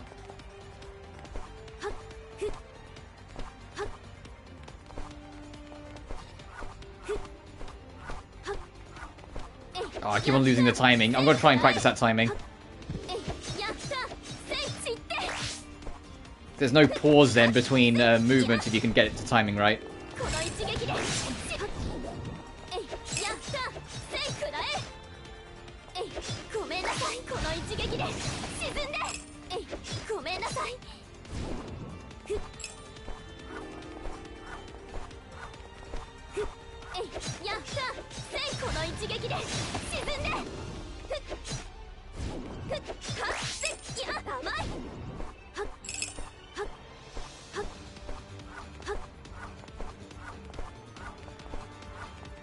Come on, I had it for a second. I want to get this timing down.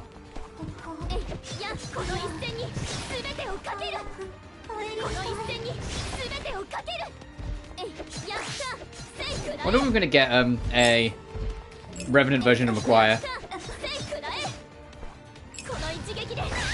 Ow.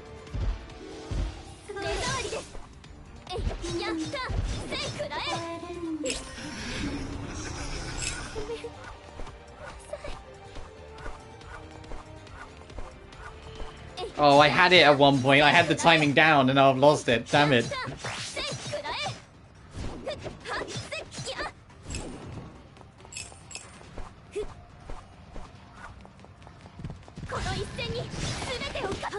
Jesus, it sends... the dogs, like, just get sent.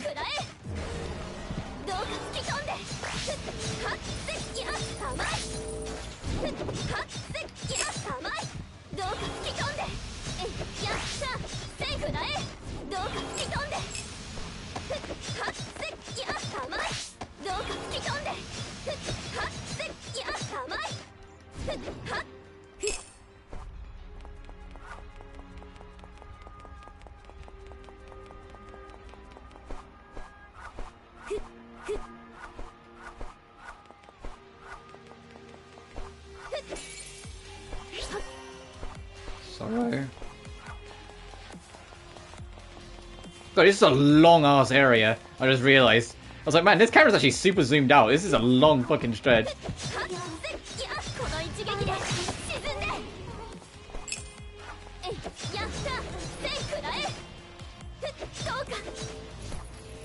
I wonder if it's random or like predetermined what enemies become the Revenants. Because if it's random, it'd explain why we're getting so many McDonald's. Because it would just be my luck that we don't get like the one I need. I need like Maguire's. Or like whatever Maguire's one's going to be called. I also need Eons. Both of these guys I need the memory variant of.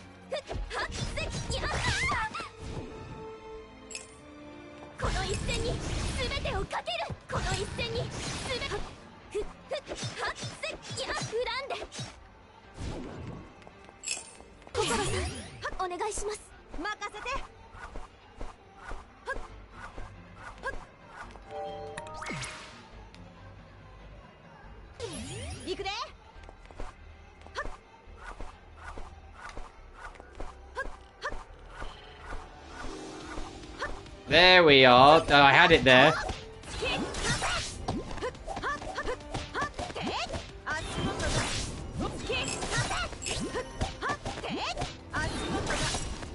So Kokoro's doing a little bit better now. Thank God.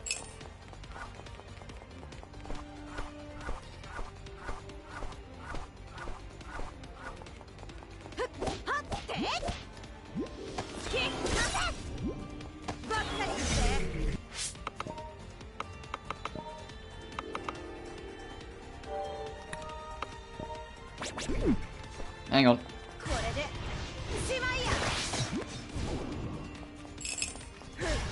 Oh, so now she has 2 charge-up punches, but this one sends a shockwave as well. Okay.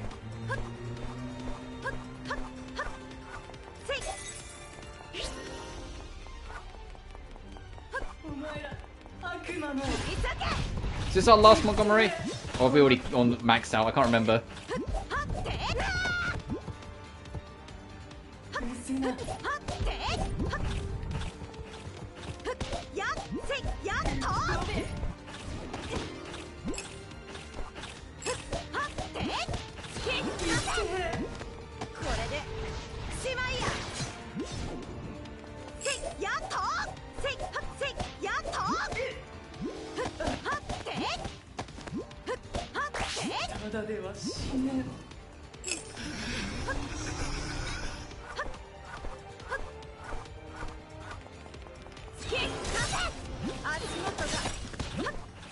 Get out of here with your fucking grabby hands. No! There we go.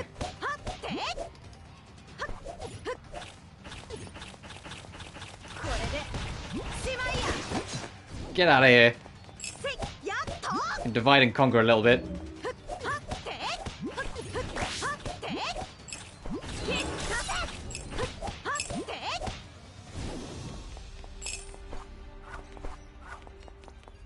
Oh, more you.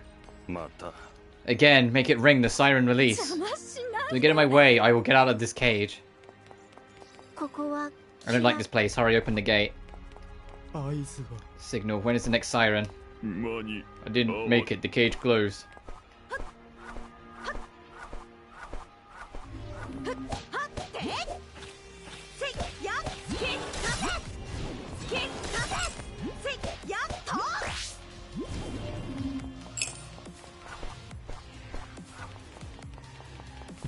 Loads of enemies over here.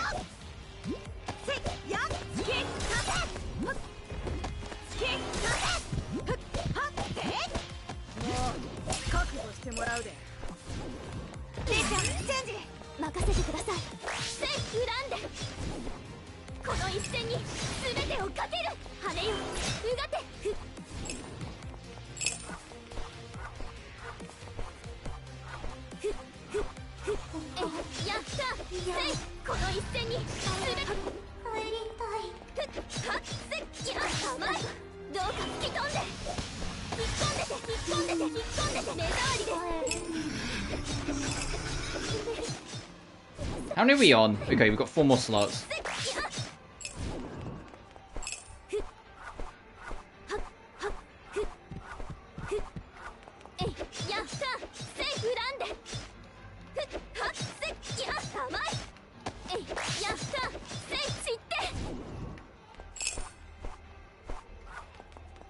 That's getting us closer to the objective.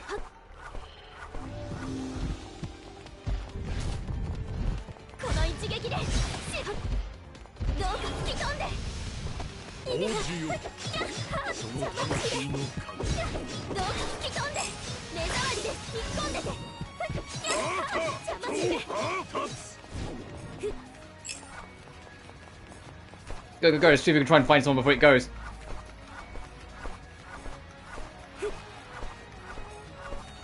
Ah, just barely too late. He's gonna try and rip an ultimate out on these guys.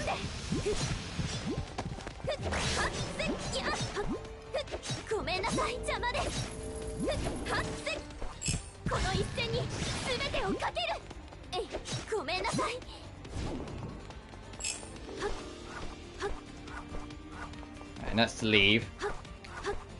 We've got a few paths to go back and check on, so I am going to quickly do that.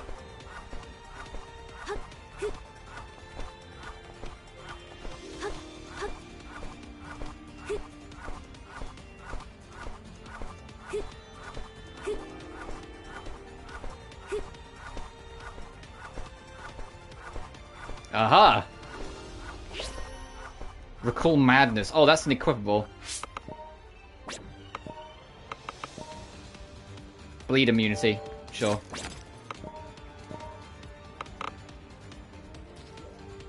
A long-range spell that shoots 3 homing feathers. Curse of weakness effect. Oh, that's just straight up a replacement for Feather Edge. Have to try that out in a bit.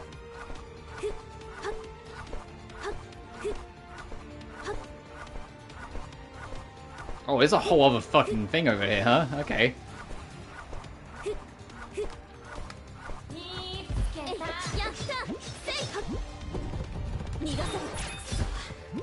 Oh, it does good damage too. Costs a lot of SP though, but that's fine.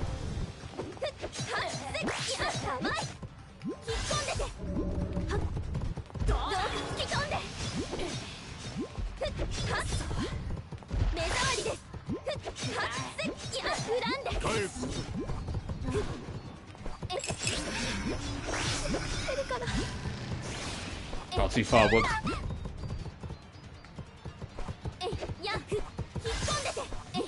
The ring away from me. How are we doing?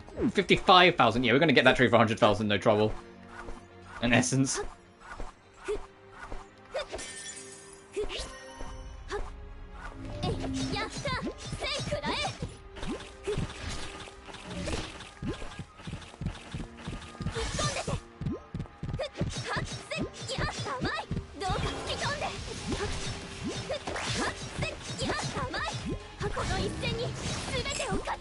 That worked out. Dodged back into, like, not judgment cut and managed to catch an enemy. I wasn't sure that would work out. I was just trying to get out of there and do something.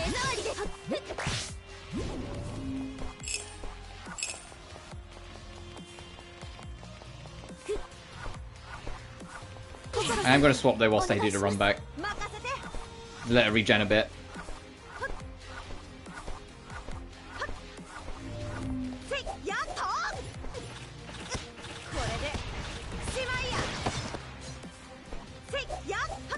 So this is probably just a straight up replacement for the circle skill then that I have of the charge attacks, since it was since a projectile. Right? I go to skills.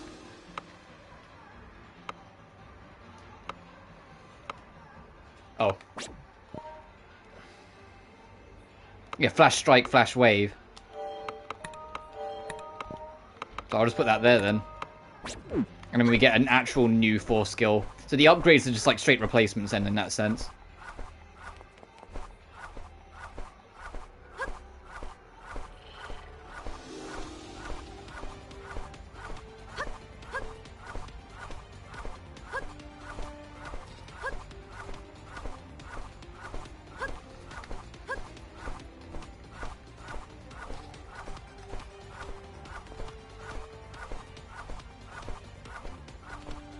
Sorry, I know it's a long run back. There we go.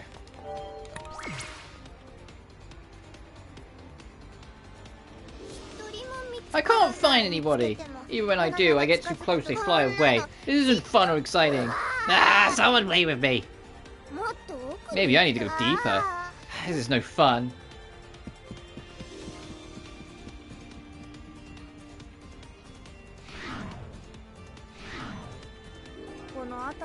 There's nothing here. That siren caused all the souls to go away. The only ones here are the abandoned souls. They were all attracted to the siren. Maybe it's to the Exodus area. The only way to go lower. When we came here earlier, this was a path of souls, but it's different now. Kokoro, let's keep going. Yeah, you might find the one we're looking for, the one that's looking for their memory. And your sister. Yeah. Oh, no,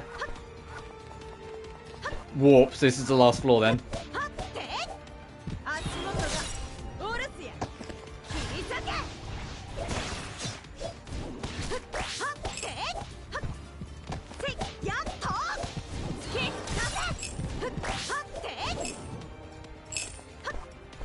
Oh, considering we're already starting kind of lowish on the map, I imagine we need to go up.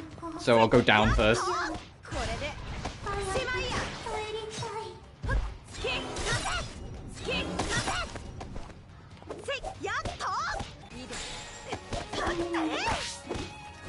Let's clean up a little bit.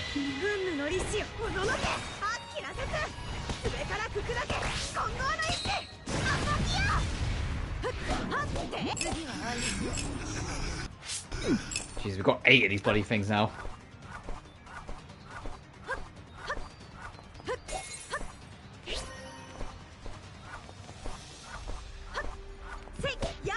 And still no Doge.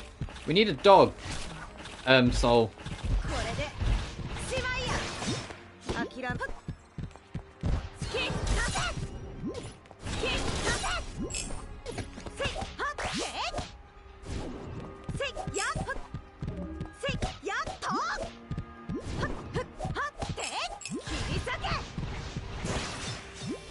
Get out of here.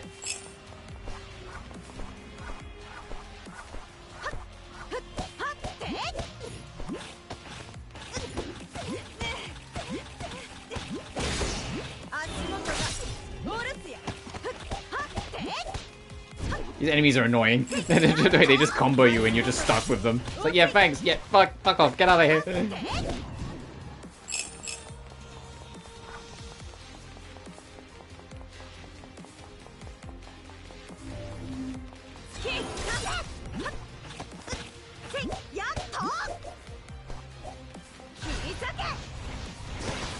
Oh, hell yes.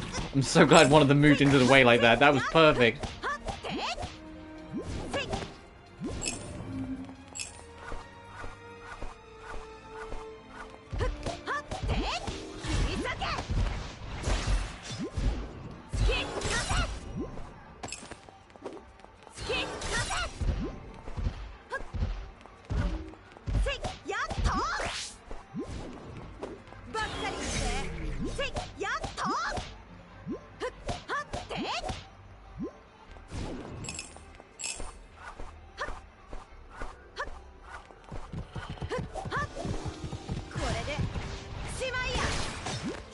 Jesus Christ, look how much damage that does.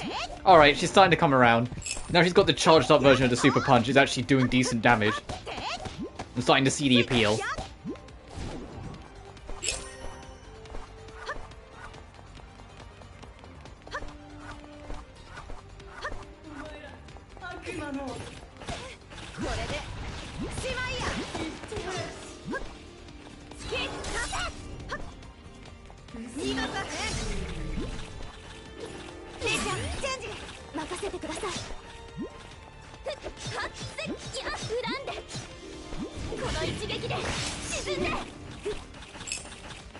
Get out of here with this. You too, Montgomery. I've had enough of your shit, Mr. Burns.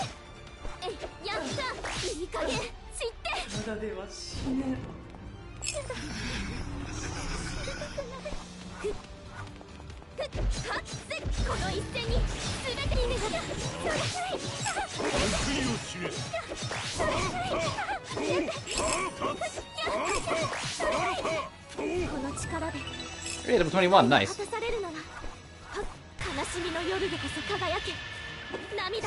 ル天使希望の星へ反対えいや I should at least get rid of one of the big guys.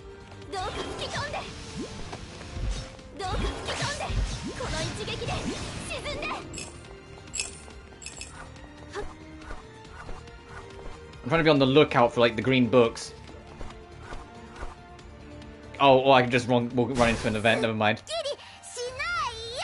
I don't like this. Finally found one, but they're so weak. Aizen's a bigger person. They might be fun. Maybe I'll go look. Guga?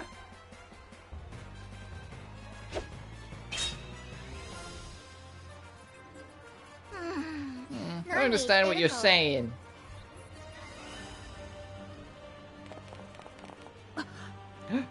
What is this? A revenant? And a girl?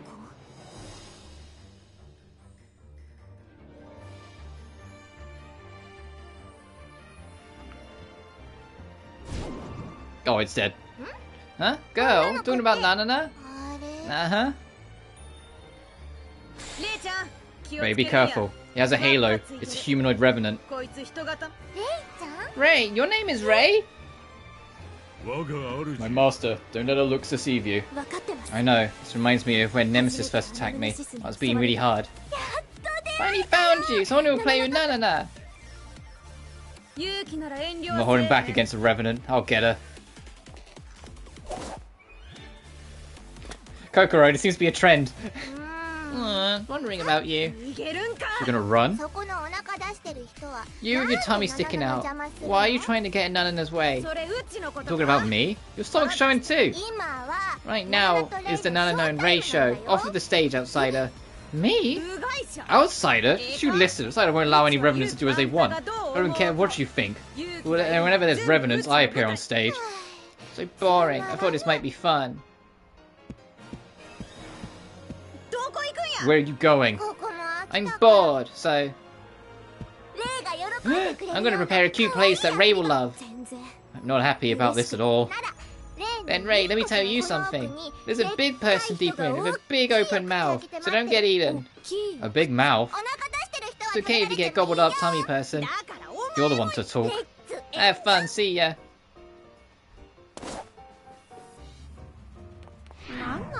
What was that about? The ones really do like you, Ray.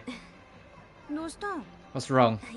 Well, maybe it was gibberish, but she said something is up ahead. That must be where the sirens are coming from. We should be careful. Let's go. Never mind. That's the end of the mission. Next mission will be go fighting the boss.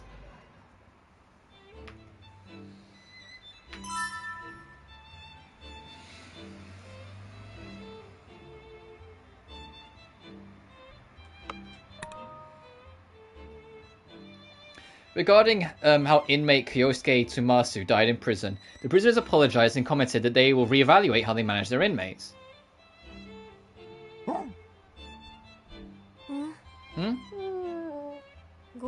Food. Oh, I forgot. I'll get it ready.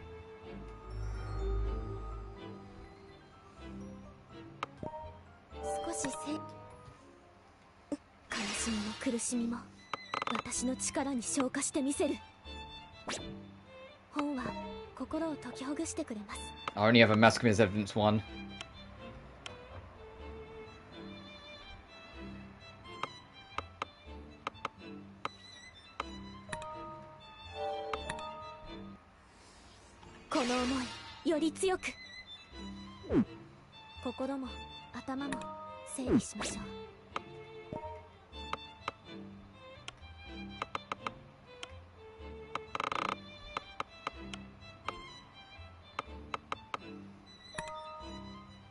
Oh, I need... Okay, we need hate and humor for that. Okay, never mind. We can do these, though. I am going to wrap up after this.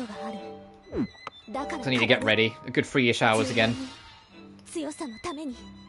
Modify sentiments 10 times. Trophy unlocked. I don't have enough of that.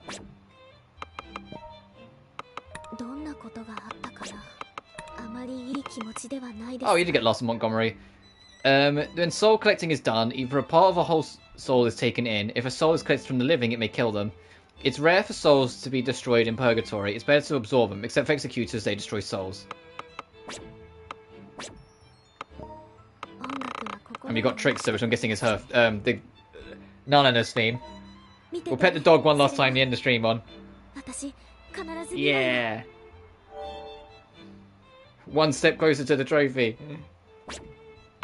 And I'm going to save. And then on Thursday, we'll be continuing our Crystar journey. With that boss fight. See what's going on with Nanana. Try and recruit Sen, because I think Sen's our next proper party member. Maybe Nanana is as well, but we'll have to see. But until then, thank you all so much for watching. Remember to like and subscribe if you enjoyed what you saw. And additionally, you can find my Twitter, Patreon and PayPal in the description of every video. But until next time, I'll see you guys around. Take care now. Peace.